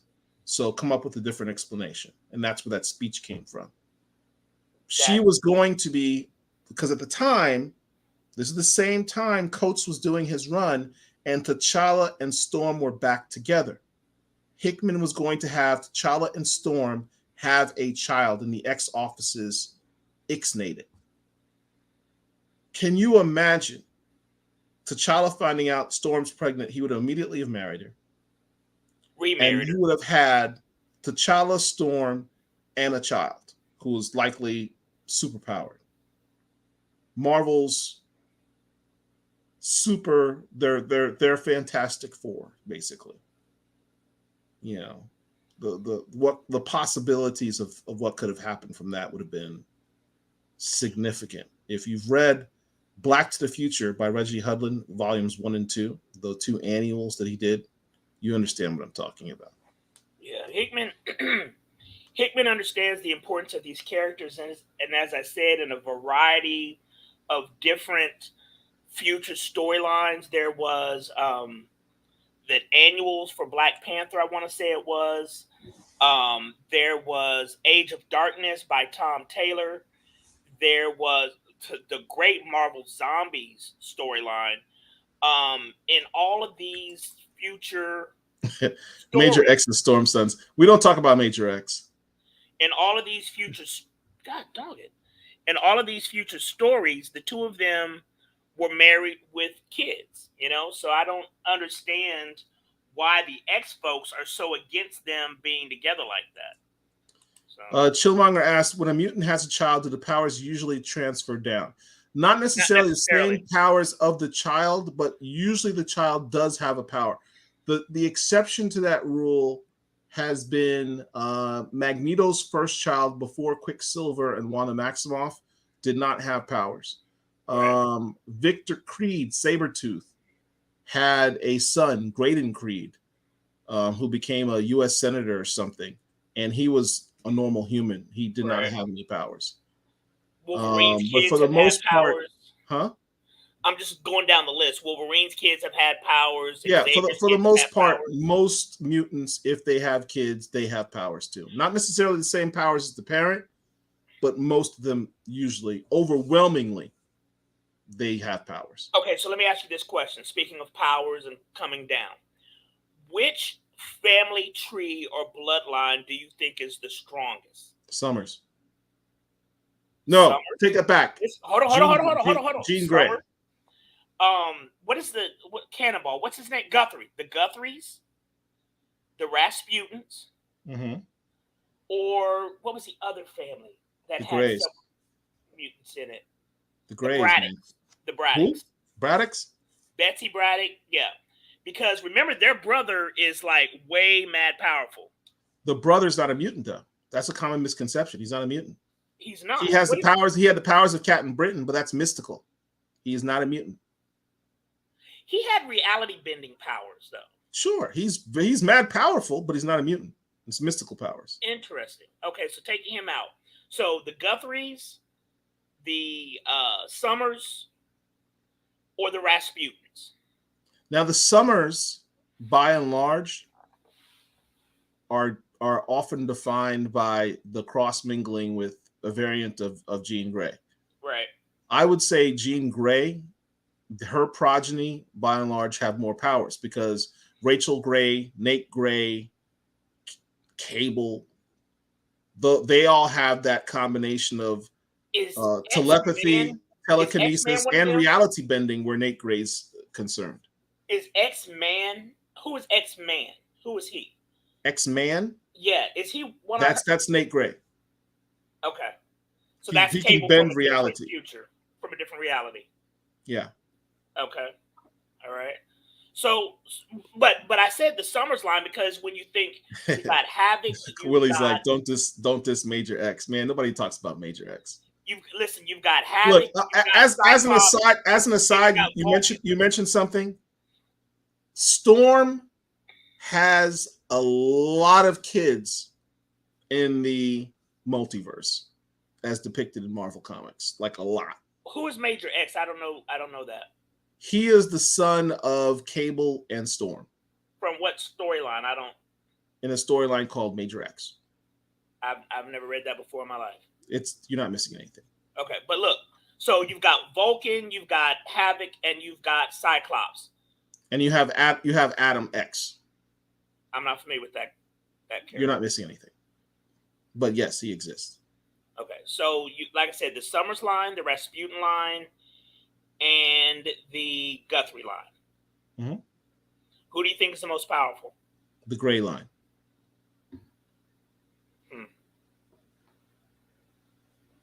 Interesting. Okay. But anyway, yeah, this Storm book is very good. The Sins of Sinister is a very good storyline. So I would encourage you to pick Willie mentioned the Blerddom brothers. Where the hell have the Blerddom brothers been? I'm not familiar with them. There are a couple mutants that were in X-Force. I don't remember what their powers were, but I remember them being in X-Force, a couple brothers. But they just kind of disappeared. No idea. Betsy has two brothers. One has reality altering powers. Right, That's true. right, That's right. true. She has um Brian Braddock, who is Brian, but Jamie's the reality right, bending right. one. And see, that's one of the things that's kind of crazy is that the oldest brother, Jamie Braddock, has reality bending powers just like the older Rasputin, because there is an older Rasputin, older than The astronaut. The Piotr, astronaut. who has some type of reality bending powers as well. Cosmonaut. Yeah. Yeah, yeah. So that's kind of interesting. But anyway. Mark Robinson says the most powerful family has to be the Richards. Isn't Franklin the most powerful mutant at one point? Not anymore. Well, Not anymore. You yeah, have to he's not. read He's not a current. mutant. You have Apparently. to read current Fantastic Four books. Azelle says the Summers bloodline are mostly all Omega level mutants. Havoc Well, isn't. No, no, Havoc isn't Omega. no, Vulcan is really the only Omega no. level. Vulcan's the only is only the Omega is the only Omega Right. Summers. Hell, Cyclops isn't even Omega. Tron says the Rasputins are underrated. Lil Sis Yep. alone is magic. Dad joke. Okay, yeah. The Rasputins are powerful, and the Summers include Cyclops, Havoc, Vulcan, Nathan, Cable. Nathan and Cable's the same guy. Well, there's Nate Gray, and then there's also Nathan, which is Nathan Dascani Ascani Scotty's son or something like that. Yeah. Nathan Dayspring Ascani son, which is Right. Cable. Right. I don't know, when you can get into reality bending, that kind of trumps pretty much everything. The way I look at it. Tron says Summers, Rasputin, and Grays in that order. I guess I'm not really taking that into account. Is the fact that when you've got reality bending powers, that does take you to another level. That's true. That's true. I might be wrong on the Gray side because the Grays don't bend reality like that. They're just very strong telepaths and telekinetics. Nate Gray bends reality, as determined in his last appearance in that horrid X-Men storyline, Age of X-Men. The St. Croix. Well, I don't know if they. Who are they? Monet, St. Croix, and Penance, and the brother who is psychic vampires type guy. It's kind of creepy. That family is just it's just very weird. It's very confusing between Monet and Penance, like they're twin sisters, but their personalities merge. It's messy. It was just poorly written, and they try to retcon it, and it just never made sense. Although Monet is a dope character. I'm not familiar with them at all. All right, so the next book, Eve, Children of the Moon. So you said that's the final issue, right? I believe it is. High Level TK gets pretty close. Don't forget Strife. Strife's a clone, so I don't know. Right, he's a clone of Cable. Yeah. So basically the same character. What are the comments? Were there? That was it. That was it. Okay. Eve, Children of the Moon. The way this issue ended led me to believe that this was the final issue. Paul has not read this version. He read the first iteration, which I believe also was 5 issues. No, I've read up to issue 4. I haven't read issue 5 yet. Okay. Paul and I were very disappointed with how the first iteration of Eve ended. It kind of was anticlimactic, and I thought it ended kind of stupid. Everybody thought it ended. It was stupid as much as it was rushed. It was clearly rushed. Right. It's kind of like they told Victor Laval, sorry, you're not going to get that extra issue. You got to wrap it up. The first is this, so it leads me to believe that this is the final issue, and it ended well. It was consistent throughout. That was the problem with the first iteration, is that the final issue was not the same as the first 4. So yeah, but this one's pretty good. And checking my CLZ, it looks like I might be missing issue number 4, so I'll have to check my collection to see if I just didn't log it in or what. But yeah, but I enjoyed it. I will say that Willie says, I don't know if you guys have jumped on the books from Mark Millar called The Magic Order, but I bought it up before and there right now. Just started on the 4th series. Yeah, I mean, I had the first series because it had a lot of black folk in it, and it was a dope series. And the art was by my boy Olivier Coipel, which he's like one of my favorite artists. I didn't buy much of the second series, which I think is what they're on now. Willie also says the little black girl is one of the most powerful wizards out there. So is she in the second volume, Willie, the little black girl? Because I didn't remember her being there. Monarch by Image, anyone? Oh man. So Monarch by Rodney Barnes. Rodney Barnes, I'm just going to put him out there. I am not entirely certain that this brother is not supernatural. I'm not entirely certain that he is not a vampire. Has anyone actually seen him in the sunlight is my question. Because that brother does not sleep.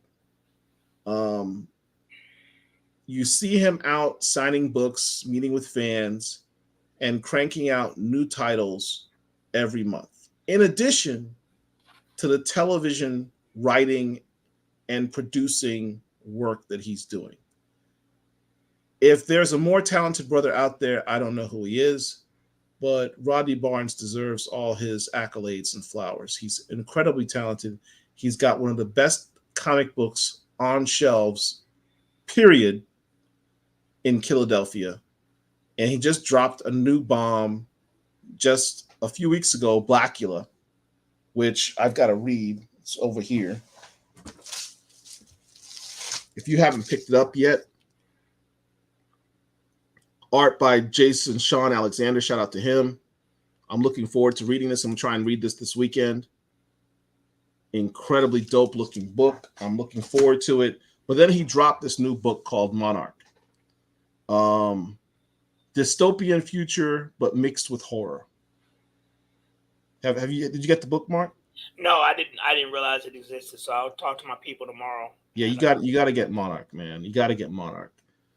There's a variant cover that Kenya May, shout out to Kenya May, told me is actually in the store down here in Orlando that I didn't know about. So I got to figure out sometime this weekend I can sneak out the house and go out and grab that book because that variant cover's dope.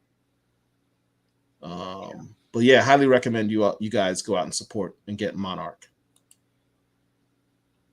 Let's see. Big Phil says, how you not mention Magneto's kids? Well, I mean, yeah, Wanda's reality bending, so I guess she's significant too. Yeah. And then Wanda has the 2 kids, the Speedster and the other. That is true. Wiccan. True.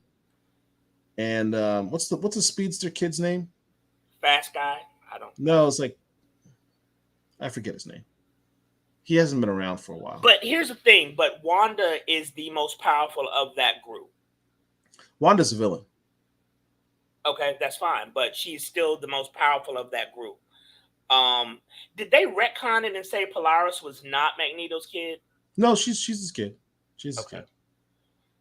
Yeah, that is a powerful that is a powerful bloodline as well. Yes. Yeah, Magneto's bloodline is powerful. Eric Glinger. Yeah, that is a powerful bloodline also, yes. Chillmonger says, Rodney Barnes has Boondocks cred too. Yep, absolutely. Absolutely.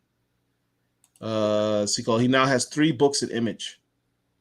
Image is cranking out some good books, man. Image doesn't get enough respect. Really says she's in the second, the third, and the third series she comes up in is really powerful in the 3rd series, and I just picked up issue 1 of the 4th series. So no, 4th series? I didn't even know they were on the 4th series. I thought they were still in the 2nd. So I guess Excellence coming back? Because I really started enjoying Excellence. Is that coming back? I don't think Excellence is. If it's coming back, I haven't heard about it. I have not heard about it. I need to find out if Black Cotton is coming back because it's been a minute since that has dropped. And we got to talk to Brian about that also. We got to talk to Brian about that. That's because he told us he wrote it. It's written. It's out there. Right.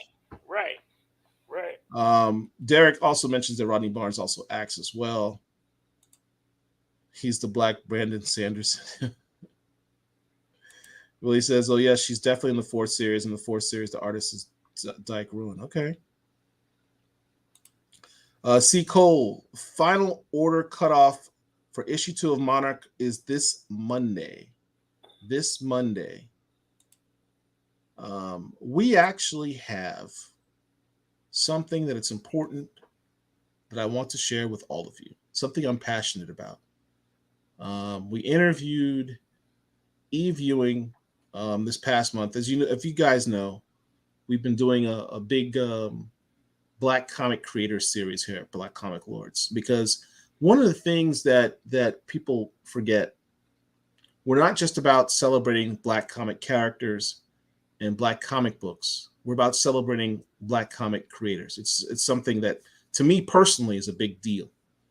And this opportunity that we had this past couple months, where we have interviewed Jeffrey Thorne and Cody Ziegler and Eve Ewing and John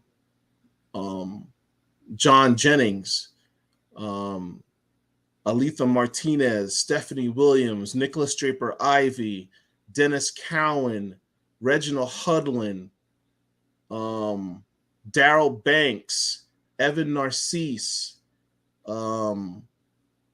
I know there's someone else I'm forgetting there. Leon Chills. These are all people we've interviewed in the last 2 months. Here's what I've learned. These are all incredibly talented creators. They're as good, if not better, than many of the comic creators that are out there. And they don't get their shine. They don't get their due. We always talk about in the Black community how, and we teach our kids, you've got to work 3 times harder than everybody else to make it in this world. It's no different for these Black comic creators.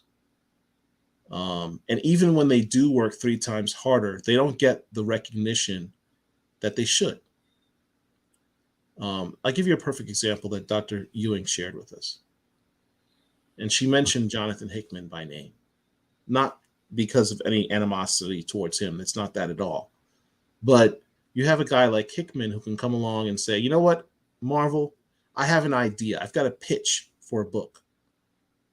And before he can even give the pitch, a guy at his level who's earned it, Marvel will go, whatever your pitch is, I don't care. You got it. Just run with it. We'll trust you. Go ahead and do whatever you like. But for many a Black creator, no matter how talented or what their resume is, they don't get that type of treatment. We'll give you 5 issues. If it sells, does well, then we'll talk again. They don't get that level of faith. So what becomes critically important to these Black comic creators are pre-orders.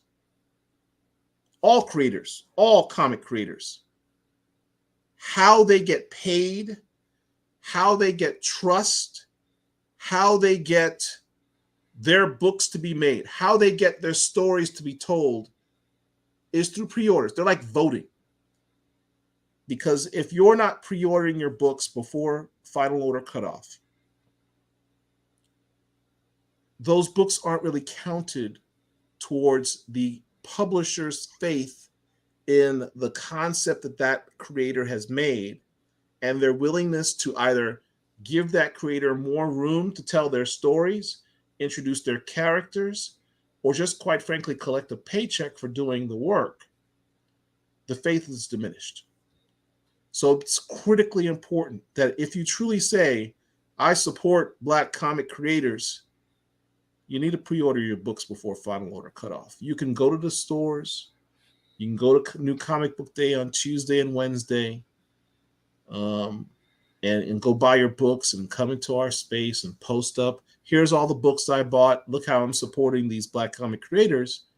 The reality is you supported your LCS for buying the books that they ordered, but you're not really supporting the Black comic creators because they don't get any credit for that. And the publishers don't see those numbers.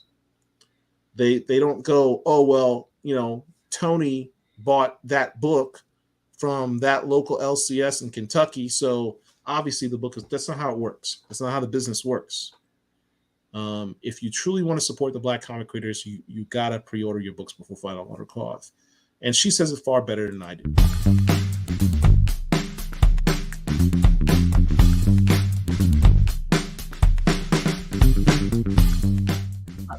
Comics are different. Those things cannot be returned if they do not sell. Okay, so that means that if they buy 10 copies of Monica Rambeau Photon and nobody buys it, they eat that money. And your local comic shop is, the margins are very thin, right? Times are hard for everybody. And so what that means is that it gives comic shop owners incentive to be very risk averse, right? And so you could order a bunch of Batman and you know that every month people are going to come in and buy Batman. It's often characters of color, new characters, lesser known characters where they're like, I don't know, this could be good, but if I put this on my shelves and people don't buy it, I lose money. And I'm sympathetic to that. That's a real assessment that they have to make.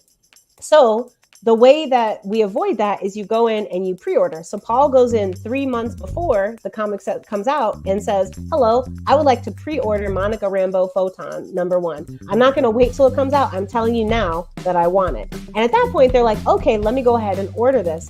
And in the comics world, that is the sale that counts. By the time you come into a store and purchase a comic book, that sale does not count. I know it is ridiculous. It is very silly. That is the way it is. The sale that counts is when the store orders it from the distributor.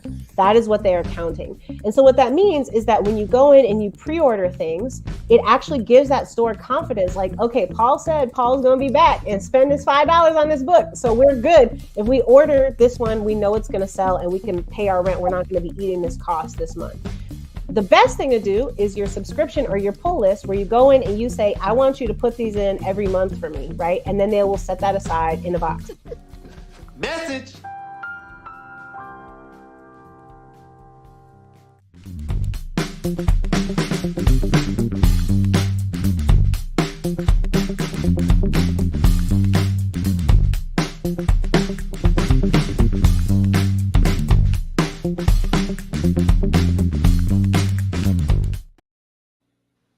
And that's exactly the reason why I took Black Panther off of my pull list, for that exact reason. That's fine, because I understand politically you don't want Ridley's numbers to go up. But by and large, for the other Black creators, you do want to support. Look, I'll say this every week. I don't care because it's that important to me. And if you say that you're a supporter of Black comic creators, it should be important to you. I'm not saying you got to do it with every single one of your books, but find a couple books that really mean something to you and add them to your subscription list, or just go and look. You don't have to go online. I think Autumn Sugar mentioned there's no local LCS where she has, so she's got to order her books. I get that. I mean, I live in Orlando. It sucks down here. Dude, you've got good comic book stores down there. Yeah, it's all right. It's all right. I've seen better places. But the point remains, if you have a local store that you give your business to, I mean, you have no excuse to say, I don't know what's coming out. We put Black comic pre-orders in this space all the time. We let you know what's coming out. You could check League of Comic Geek, that website, and do a search for Black Comic Lords, and we give you a list of books that are coming out every week. So you have the opportunity, and we do it months in advance. So you have an opportunity to pick out what books are coming out. Go to your local store in town and say, hey, I know that a new Storm book is coming out. I'd like you to add that I want to get a subscription to that, or add that to my pull list and pre-order that for me. You just helped out whatever Black creator is working on that. And you help their numbers to help, get them to extend that 5-issue limited run and possibly make it into a longer run. Understand, when Christopher Priest did that Marvel Knights run for Black Panther, it wasn't supposed to be an ongoing series. It became an ongoing series because it sold. He got what, 60-something issues out of that? Yeah, something like that. It was like at least 40 something issues. Yeah. Hold on.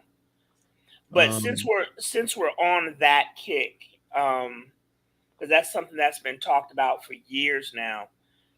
And I remember when I was on Facebook and in these spaces, I was saying that we need to focus on Black creators because, as a longtime reader, I've said this before. I never paid attention to who the creators were. I just opened the book and started reading. I never cared really about who wrote it. I never cared about who inked it or any of that nature. I've been getting better about that. And there was a guy whose name I didn't know was a longtime artist on the Thing comic book, who happens to be a brother, right? But like Paul said, it's important to support our people. And in that same vein, switching gears a little bit, if you have access to Netflix, there is a show called My Dad the Bounty Hunter. It is about Oh, an man. 8 issue. I'm sorry, it's about an 8 to 10 episode Yeah. animated show about a man voiced by Laz Alonso who is a human, but who happens to be a Boba Fett type character who goes out into the larger universe and is literally a bounty hunter.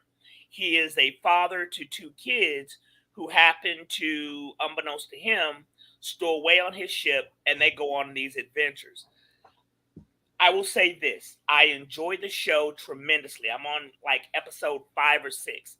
The kids annoy the hell out of me. Now, I've not been around kids this age since my sisters were young, but they don't listen. They do not do what they're told. If you're a parent, you may understand and recognize this, right? Me having never been through that, it's so very annoying because it's like, do what the hell you're told. But I say all that to say the show is very good. When the series Wednesday dropped, saw a lot of Black people on Twitter and social media talking about Wednesday that had only 2 Black people in it. When the show Dahmer dropped, saw a whole bunch of Black folks talking about that show. A show literally about a guy who killed Black men. Black people. This show was written by Black folks. Don't know who the animators are, but it's voiced by Black folks and it stars pretty much a nuclear Black family. It does. It is a very good show. If you have access to Netflix, I'm going to highly encourage you to watch My Dad the Bounty Hunter. Even if you can't watch it at that point in time, put it on, go do your grocery shopping or whatever the case may be. So those streams keep going. And hit the like button. A lot of people realize those Netflix shows, they have a little like button, the thumbs up button. They have like one that's 1 and one that's like 2 thumbs. Right. Hit those buttons to show them that you like the show. I love the show. I binge watched the entire series in a night with my family. There's no better. I'm a big Blerd, as you know, obviously. And the idea that I'm sitting on a couch with my wife and my daughter watching a cartoon about a Black family in space. Right. There's no greater experience you can give me at all. Right. I mean, that's my whole life wrapped up in one movie night. I mean, I can't say enough about the show. The show is dope. I have to watch it in spurts because I literally, not figuratively, but I literally get pissed at those kids. They're cute, precocious kids, but they don't do what the hell they're told, and it really legit pisses me off that I got to go take a cigar smoke break. But it's I say all that to say it's a very well written, voice acted show, and I would encourage you to watch it. It was a fun show. It was a popcorn show. It's not Oscar thing or whatever, Emmys, whatever. Well, Emmys, but it was a fun show to watch. Yeah, it really is. Yeah. All right, so back to the comics. I mean, I've done my soapbox thing. Last one that I have is Photon. Before we went live, Paul and I were discussing Photon. I think it's okay. I'm a longtime reader of Monica Rambeau, going back to the 1990s when she was the chairperson of the Avengers. That is the Monica Rambeau that I know and came to like. Paul likes this iteration of her as written by Eve Ewing. I'm not saying I hate this version because I don't, okay? I do take slight umbrage because she is more, for lack of a better term, hip than what she used to be. The Monica Rambeau of the 1990s in the Avengers was more serious than this version of her. And I understand that she may have been written by white folks. I get that. I understand it.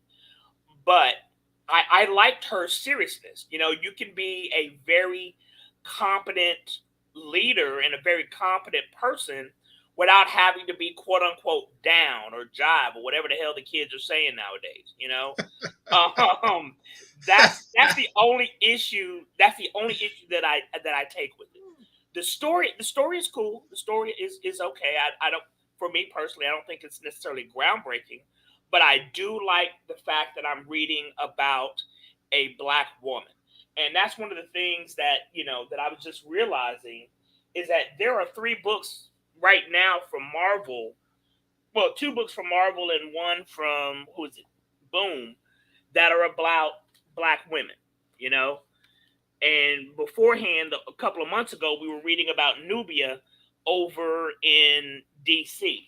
So it's almost like finally comic book creators and companies are realizing that you can write about characters that don't present as white and male. And I do like that. So I do appreciate the fact that I am able to read about a character who isn't a white male. It's just that, you know, I like the version that I was introduced to. So that's it for me. I know Paul takes a different take. I have a completely different take on it. I Yes, actually hold on 1 second. The enjoyed. Sea Beast on Netflix was good. I did enjoy the Sea Beast. I actually tremendously enjoy Monica's voice in this series. It sounds real and it sounds like somebody you know.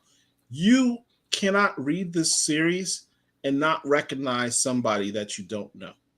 Monica sounds like Fam in this series. And then you've never really had her have that type of voice before. Beyond that simple fact, understand what Eve Ewing, this is only the 3rd issue. Understand what Eve Ewing has done. And she mentioned this because when we interviewed her, I talked to her about it. She has recapped Monica's history. She has paid homage to her origins in Spider-Man Annual number 16 by having a cameo with Spider-Man. She has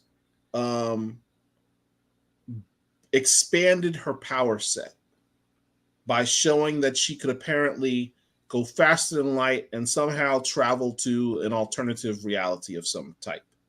She has redefined the Beyonder. She has done a callback to the Holostone, which is in a previous issue she did in Ironheart number 8. She has worked on her being redefining her as a solo character and not simply someone who is part of a team, which, you know, Mark just mentioned. He knows Monica, but from the Avengers run, hardly anybody knows Monica on her own. It's different when you're on a team versus when you're on a solo run. In a solo run, you can be defined as an individual.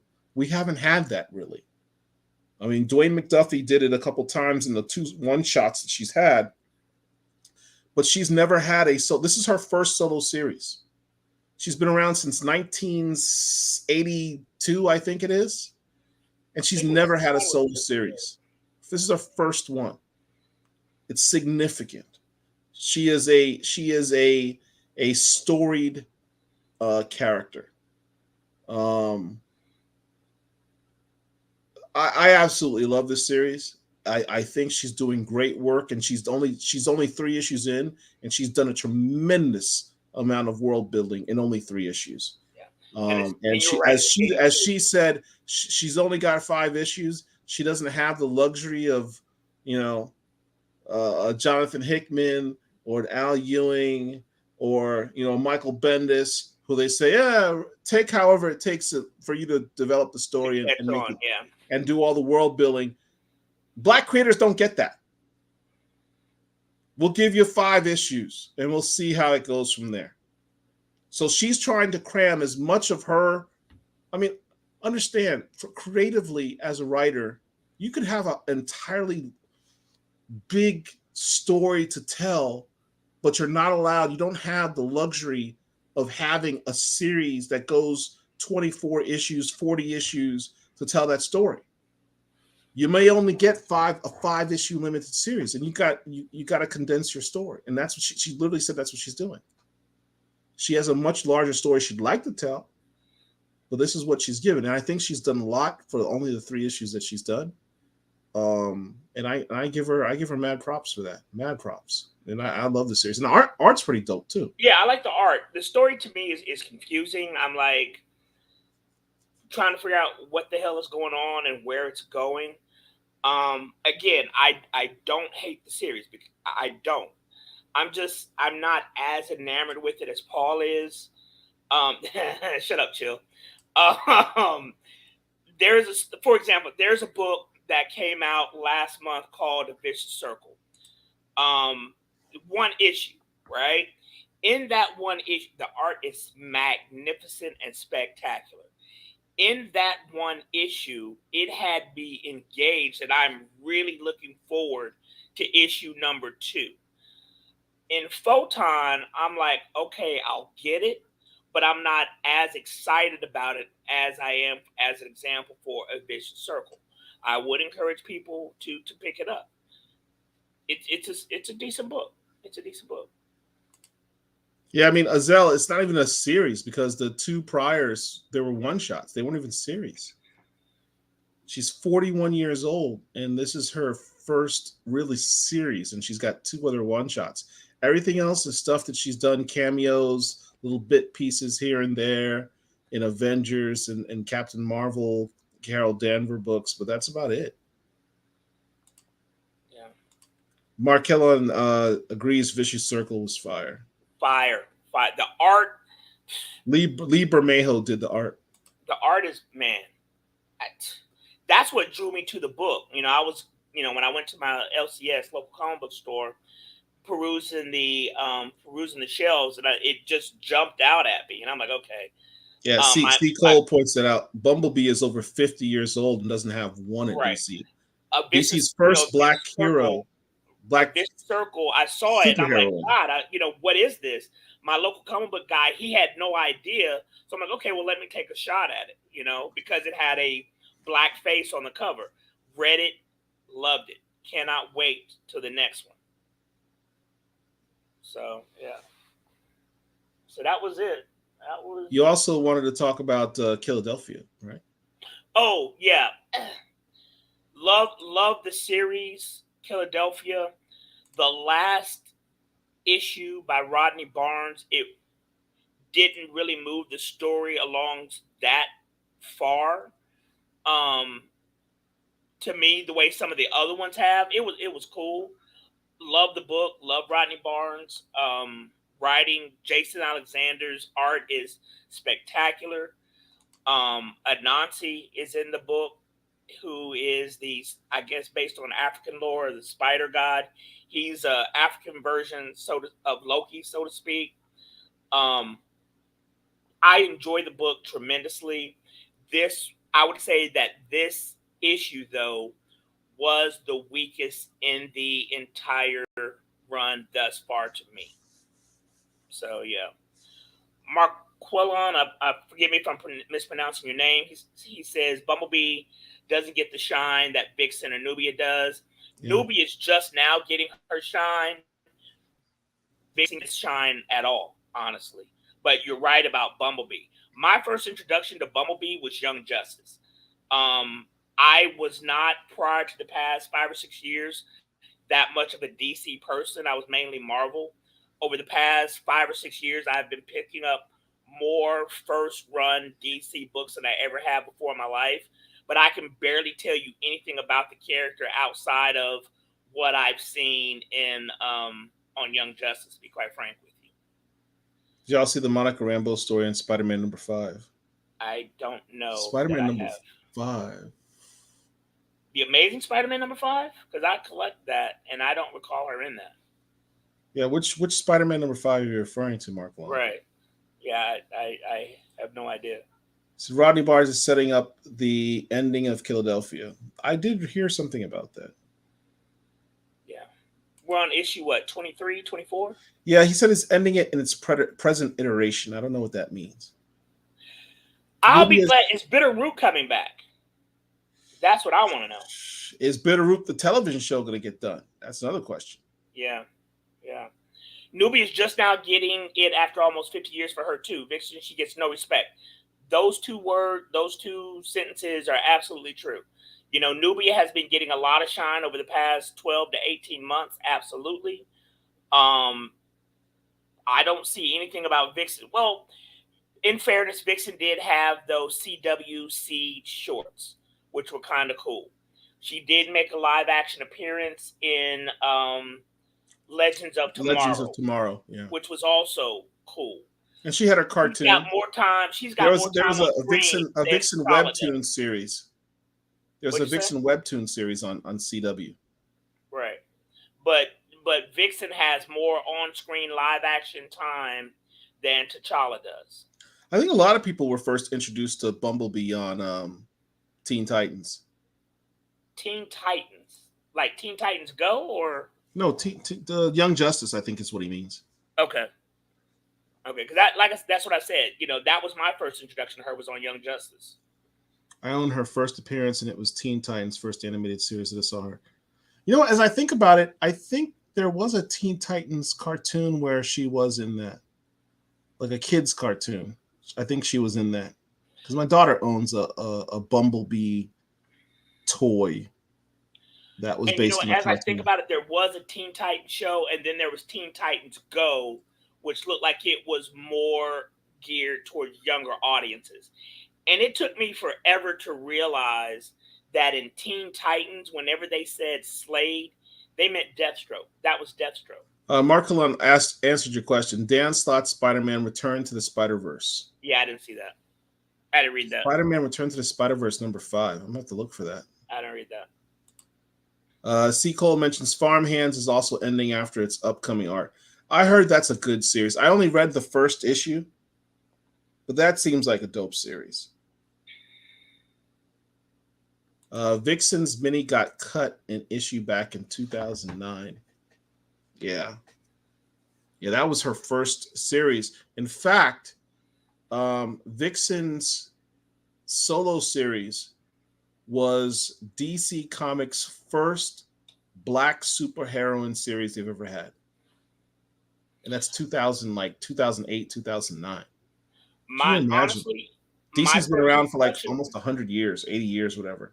And their first black superhero was not until 2008. Justice League. What? My first introduction to her was in Justice League. And Justice League Unlimited. The original. No longer says she was in Titans East. I have no idea what that is. 2003 Teen Titans cartoon. I guess that's the one she was in. I didn't watch all of those episodes, so I'm not familiar. I'm not familiar with that at all. Louisiana Kid asked, I think I heard on one of the BCL shows that Black Goliath is back alive. Is that true? He's one of my favorites. He's not. He's not alive. However, he has a son. This is a son or a grandson. I think it's a son who has taken up the mantle of Black Goliath.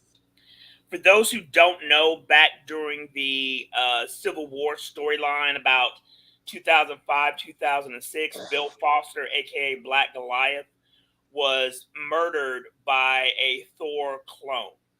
So he's been, unlike most superheroes, he's not been resurrected for whatever reason. So here's an interesting comment. Marklin says, quiet as kept, Amanda Waller has most character development of any black female at DC. Absolutely. Let me tell you something. Amanda Waller is probably the most storied black woman character in DC's history.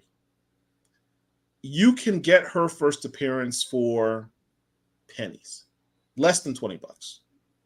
It's not expensive. It's like Legends number 1, I think it is, something like that. Yep. It is a cheap book to get of such a storied Black woman character. James Gunn has announced that there's going to be a Amanda Waller series. Yep. Which is cool. For those who are not paying attention, there's a book that came out 2 weeks ago, which I highly recommend that you get. It was called Lazarus Planet something. Oh, crap. Let me pull it up. Yeah. But while he's doing that, Amanda Waller gets her most shine in the Suicide Squad books. There were 67 issues of Volume 1. I'm missing 5 of them. And she is she's a bureaucrat, basically. For those who don't know, Amanda Waller is a bureaucrat. She has like a master's or a PhD in political science, works for the government, and is the one who is in charge of the Suicide Squad. She was made famous, as far as I'm concerned, in the Justice League cartoon by CCH Pounder, who voiced her, and who, quite frankly, as much as I love Viola Davis, I think that CCH Pounder should have played her live action. I mean, that's just me. Viola is doing a magnificent bang-up job, but yes, she is. Considering that CCH, voiced her for all those years, she should have been given a shot to play her live action. But with that being said, you want to see about the character, do what you can to pick up Volume 1 of the Suicide Squad. It's 67 issues. She's also in the current run of the Suicide Squad, and she's about to take over DC. Amanda is that chick. For somebody who is overweight with absolutely no superpowers whatsoever, she's a badass. She famously told Bruce Wayne, "Let's both of us step out into the light." She's somebody who backed Batman down, who scares everybody except Amanda Waller. Amanda's a badass. She is an absolute badass. This book I have on the screen, this panel, is from Lazarus Planet Next Evolution #1. This is a new character introduced. He's a superpowered character, has psychic powers, but is also a trained, combatant. And he is related to Amanda Waller. She's got some kids, so that may be one of her kids. Spoiler alert. You can close your eyes if you want to hear it. This is her nephew, who is one of her operatives.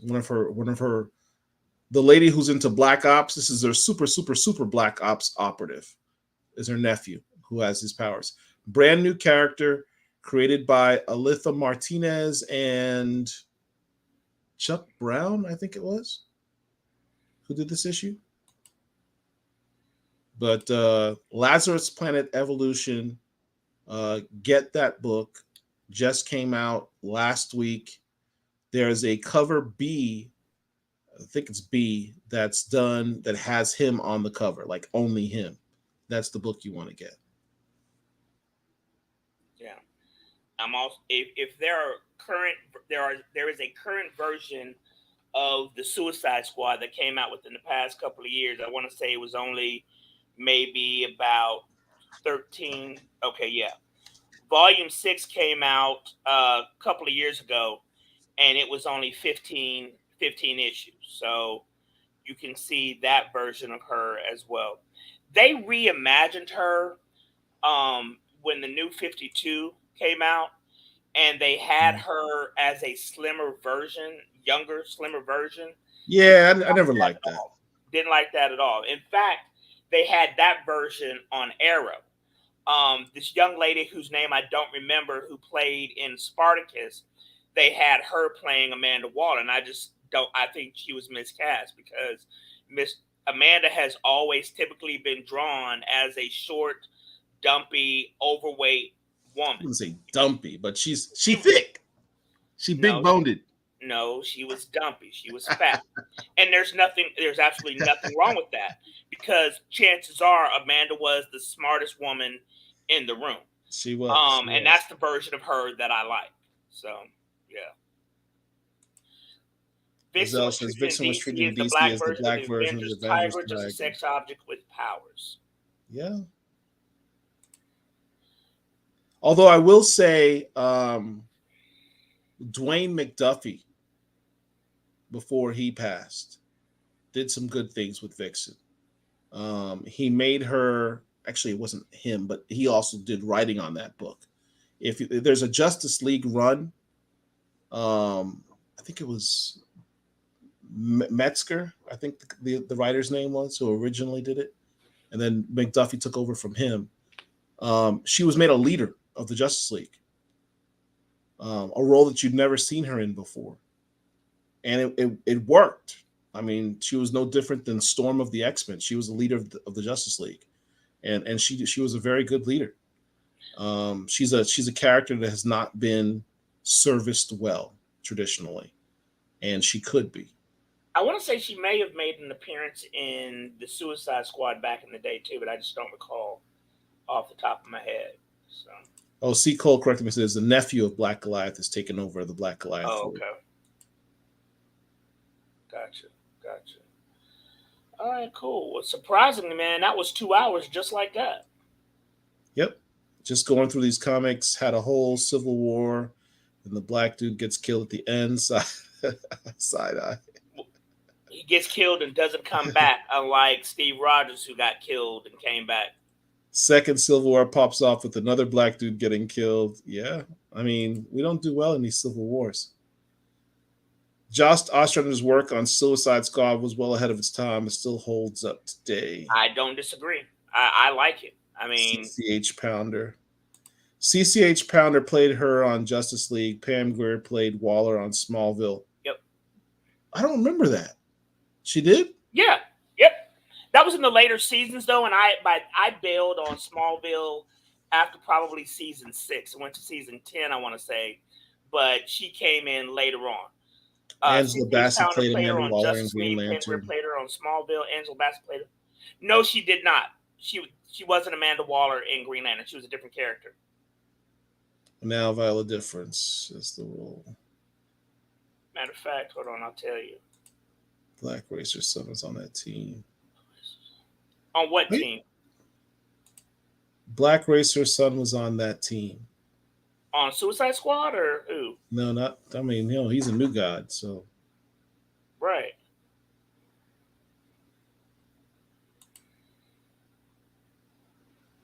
Right. Listen, see Cole. Nell Carter is probably the model for Waller. For those now I can't get that image out of my head. C. Cole went back to the 1980s. Oh my God. Nell Carter. Is he right though? Is he right?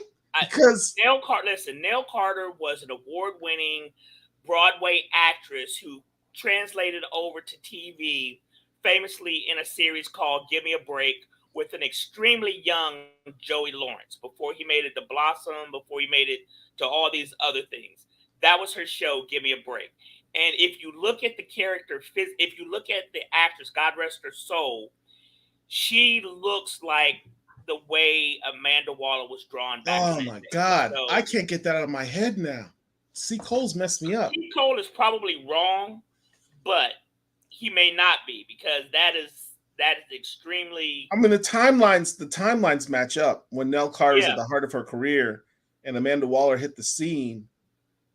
Damn, I'm jacked up now. That'd be funny. Okay, I'm jacked up now because now I can't visualize. I'm visualizing Nell Carter as Amanda Waller, and it absolutely positively works. What boy said about Angela Bassett being Amanda Waller in Green Lantern. She was a character by the name of Dr. Waller, who was a scientist, not a bureaucrat. So I would say that that's a completely different character. Dr. Waller versus Amanda Waller. That sounds like they took some liberties there, dude. Okay, but understand, in Green Lantern, she was a scientist, not a political scientist, not a bureaucrat. Mark Helen, yeah, it was Brad Meltzer that took over, and then Dwayne took over from her. But yeah, Brad Meltzer made her a leader of the Justice League, and Dwayne McDuffie did some cool things with her. Vixen was in the 80s Suicide Squad run. That's what I thought towards the end. That's exactly what I thought. Yeah, with Bronze Tiger, they were an item. Right. Yeah, he said yes, flirting with Bronze Tiger. Yep. Louisiana Kids. I'm going to order First Appearance of Amanda now. Yeah. You should. I mean, it's a cheap book. There's no reason for anyone not to own. Excuse me, not to own that issue. It's Let me show you guys what I'm talking about. And here's what's crazy. I've seen that book in dollar bins many times, not realizing that was the first appearance of Amanda Waller.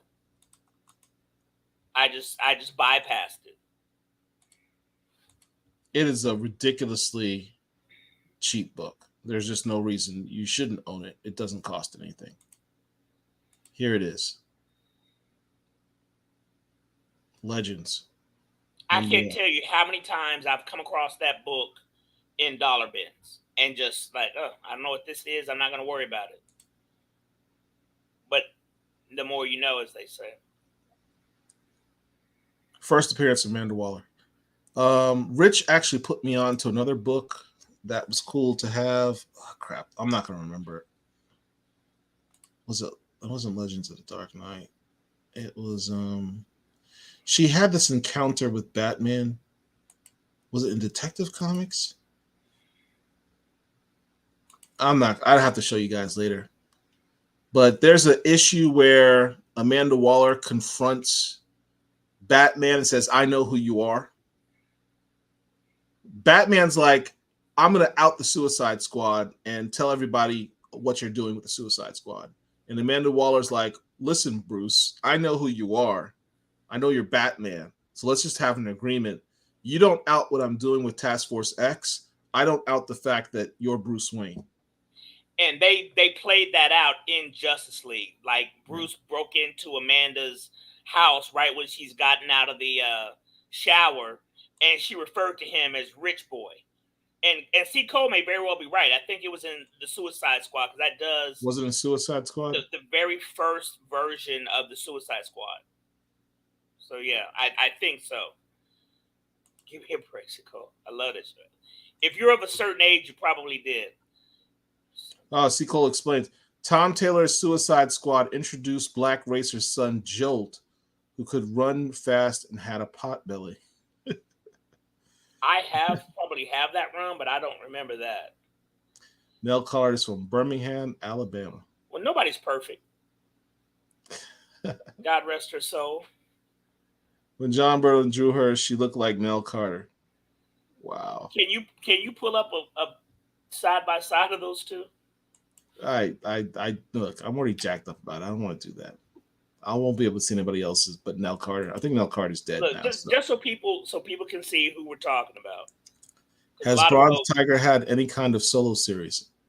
That's a good question. None that I recall. I don't recall Bronze Tiger ever having a solo series. And now I'm jacked up because I'm like, why? Like an origin series or anything like how he became Bronze Tiger? Damn. That would be dope. A lot of times people like to fan cast Michael Jai White as every black character that comes along. Him as Bronze Tiger in Arrow made sense.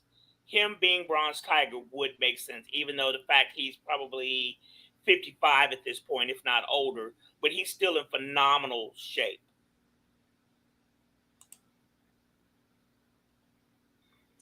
Mark Hillen says, Vixen is hella powerful, especially if DC really explores it. Look, there's an issue recently of Vixen in, I forget what book it was. It might have been even like a Harlequin book or something like that. And as you know, Vixen can emulate any type of animal using her totem amulet. And one of the ones that she emulated recently was a tardigrade, which is a microscopic creature that's virtually indestructible.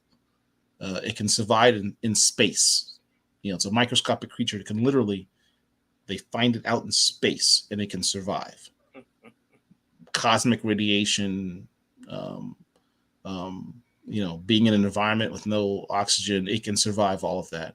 And that's what she used when she got dumped out in space. She channeled the power of a tardigrade. Here's a question. Animal Man, I'm not familiar with the character Animal Man that much over in DC Comics, but it's my understanding he can control animals, right? Yeah. Can he control Beast Boy and Vixen? Would be my question. Look at your DMs. I just sent pictures of the original Amanda Waller from Volume 1 of Suicide Squad, as well as Nell Carter, and put those up so people can see who we're talking about. I have to search my DMs. That would require me to log in. That's going to take a minute. Joe got his head blown up in that run, and then Black Racer brought him back to life near the end. Were they like on some mission like in a South American country or an island or something? Because that does sound kind of vaguely familiar, but there's nothing really groundbreaking about those series to me that I kept everything in my memory banks. But I did collect them because I do like the Suicide Squad, and I'm talking about before Gunn released his movies or whatever the case may be. So I'm completely jacked up now because she absolutely positively looks like Amanda Waller to me. So that on the screen right now is the actress Nell Carter, God rest her soul. She died very, very young. Let's see. And here's Amanda Waller.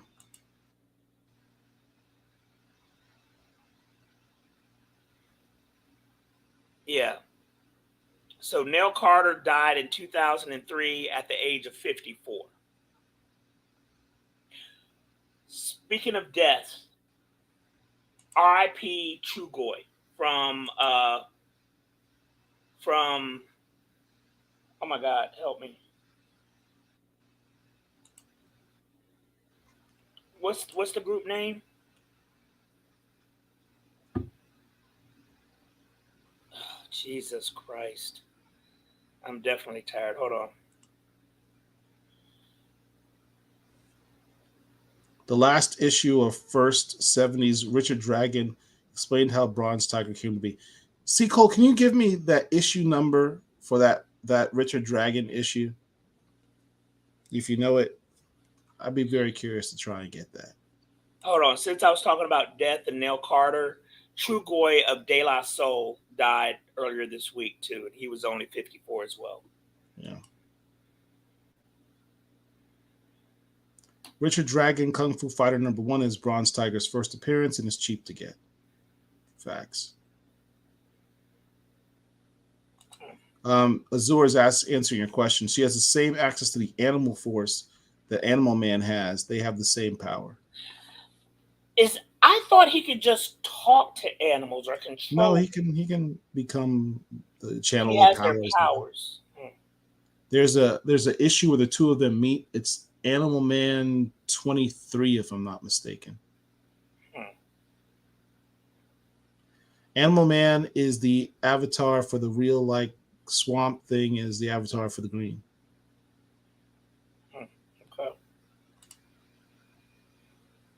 Well, I literally just saw Animal Man, so it didn't seem like he would overpower her. Yeah, they meet in let me pull up the issue. I think it's Animal Man 23, if I'm not mistaken.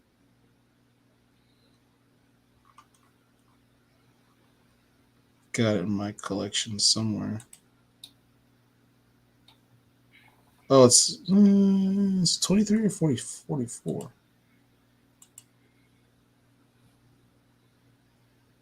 I think it's 23 and 44. Anyway, let me pull it up.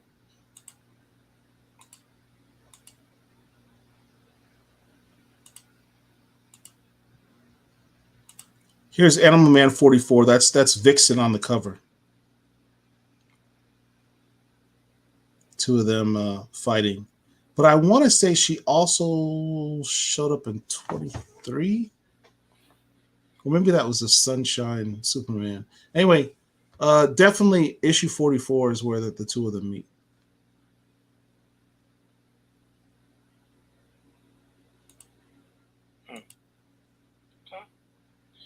Well, I know Paul went and saw, switching gears, I know Paul went and saw Ant-Man Quantumania, which came out probably yesterday, Thursday night or whatever, and I'm going to go see it tomorrow myself. Be kind, folks, and don't drop spoilers within the first 2 days. Give it till at least Tuesday or Wednesday. If a big movie comes out over the weekend and you don't see it by Wednesday and people start dropping spoilers, that's on you. But if it comes out late Thursday and you go see it Friday or whatever and start dropping spoilers on Friday, that's just not cool. And a lot of people I've seen on social media have been doing that. It's Yeah, I saw the movie earlier today. I can tell you there are two after credit scenes. okay. That's Um, what I need to know. so Yeah. make sure you don't leave after seeing the first after credit scenes. There's a second one, and sometimes the second after credit scene is like meaningless. This one had some significance to it, so it's worth staying to watch both after credit scenes. I'm definitely gonna go see it tomorrow. A couple of weeks ago, I saw Avatar. James Cameron can make a beautiful movie. I mean, the story was cool and all, and I enjoyed myself, but it was just visually a stunning picture. It was beautiful to look at. So Derek's asking me on scale of 1 to 10. Scale of 1 to 10, I would give Quantum Mania 7.5. And that's a low score, to be quite frank with you. Not for me. I'm a harsh critic, but I will say visually, I highly recommend you see the movie in IMAX 3D if you can. Mark just mentioned James Cameron Avatar. This is a visually sensational looking film. The quantum realm is like nothing you've ever seen before. Honestly, visually, a lot of things reminded me tonally. Guess what? Flash Gordon from 1980. It's got a Flash Gordon vibe visually in terms of it just looking crazy, outrageous, pulpy type of look. It truly looks like an alien world, like nothing you've ever seen before. And I think that's what really gives you your wow factor is when you're seeing that in IMAX 3D and you're seeing those colors and those images, that it really kind of blows you away for a bit.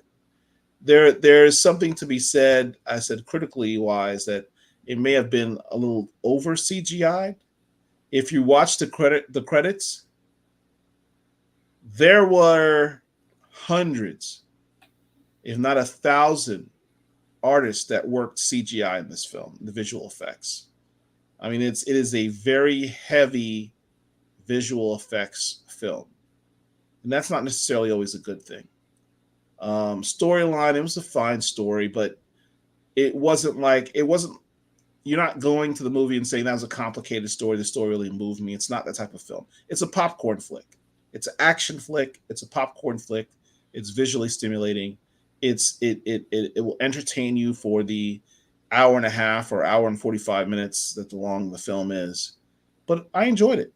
I enjoyed it. Nobody really goes to these movies and expects Oscar bait type films, to be quite frank. And then Paul said that he is a harsh critic, but quite frankly, he's not.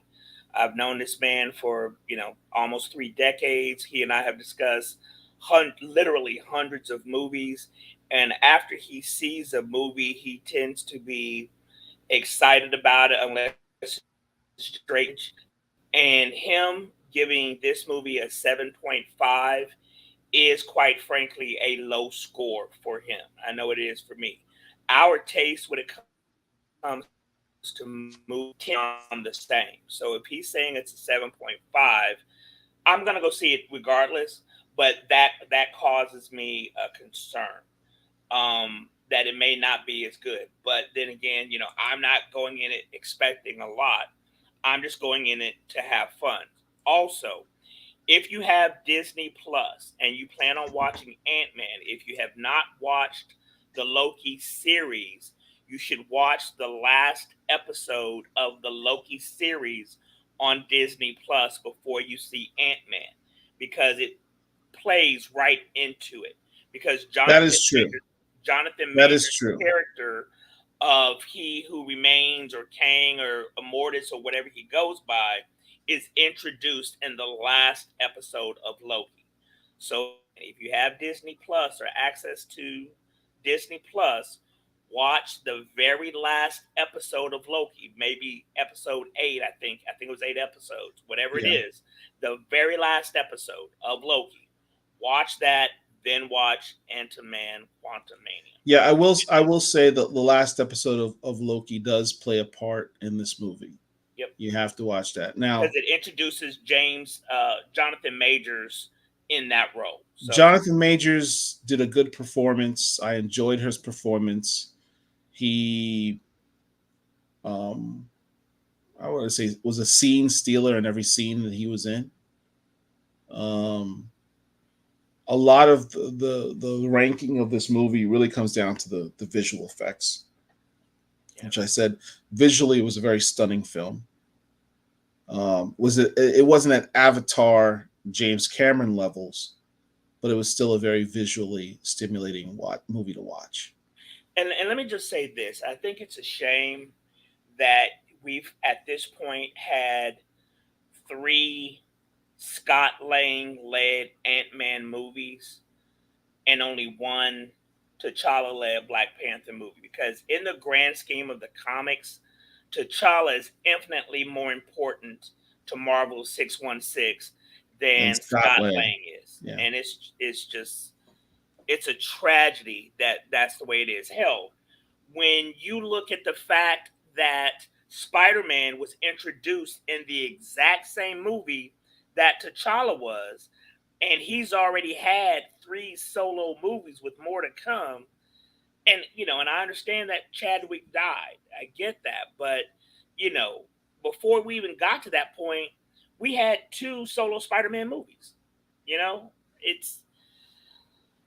They're doing the character disservice. But anyway, it's time to get out of here, man. So, yeah, I got a stack of new comics I got this week that I got to go through. So, yeah. Listen, everyone, thank you all for spending time with us. If you like the content, please like, share, and subscribe to our YouTube channel. Somebody made a comment about the shirt, the merch, newest shirt. If you want one, just DM me and figure out how to do that. Yep. But it was nice talking to you, man. Yeah, you too. I should be available next week as well, unless something comes up. But as of right now, I should be good. I drank a lot more of this than I thought I was. Duke and Dane, salted caramel, good stuff. All right, everyone. Thanks again. See you next time. Wait, I haven't set up the goodbye thing that I'm supposed to do. So kill time until I can figure that out. Say something meaningful. Make sure that you're registered to vote. I know there's not an election coming up, but voting is very important. Highly important. And I don't understand how you can still live. Well, I do understand literally how you can live in Florida, but figuratively with Ron DeSantis as governor, who's trying to set up his own personal fiefdom down there so he can be the heir apparent to the former I honestly don't know why I still live in this state, man. This is bruh, it's embarrassing to live in this state. It really is. Ron DeSantis is a racist. I'm gonna start calling him Ron DeRacist, as a matter of fact. That's my new name for him. Ron DeRacist. Yeah. It embarrasses me that and my kids in school, in public school down here. So what he's doing directly affects me and my family. I saw how Florida schools were banning books on Hank Aaron. Hank Aaron. There's a book They're about trying to erase Black history. Yep. If you say anything about, Black people were discriminated against, he's like, well, you're trying to make white people feel bad. So that needs to come out.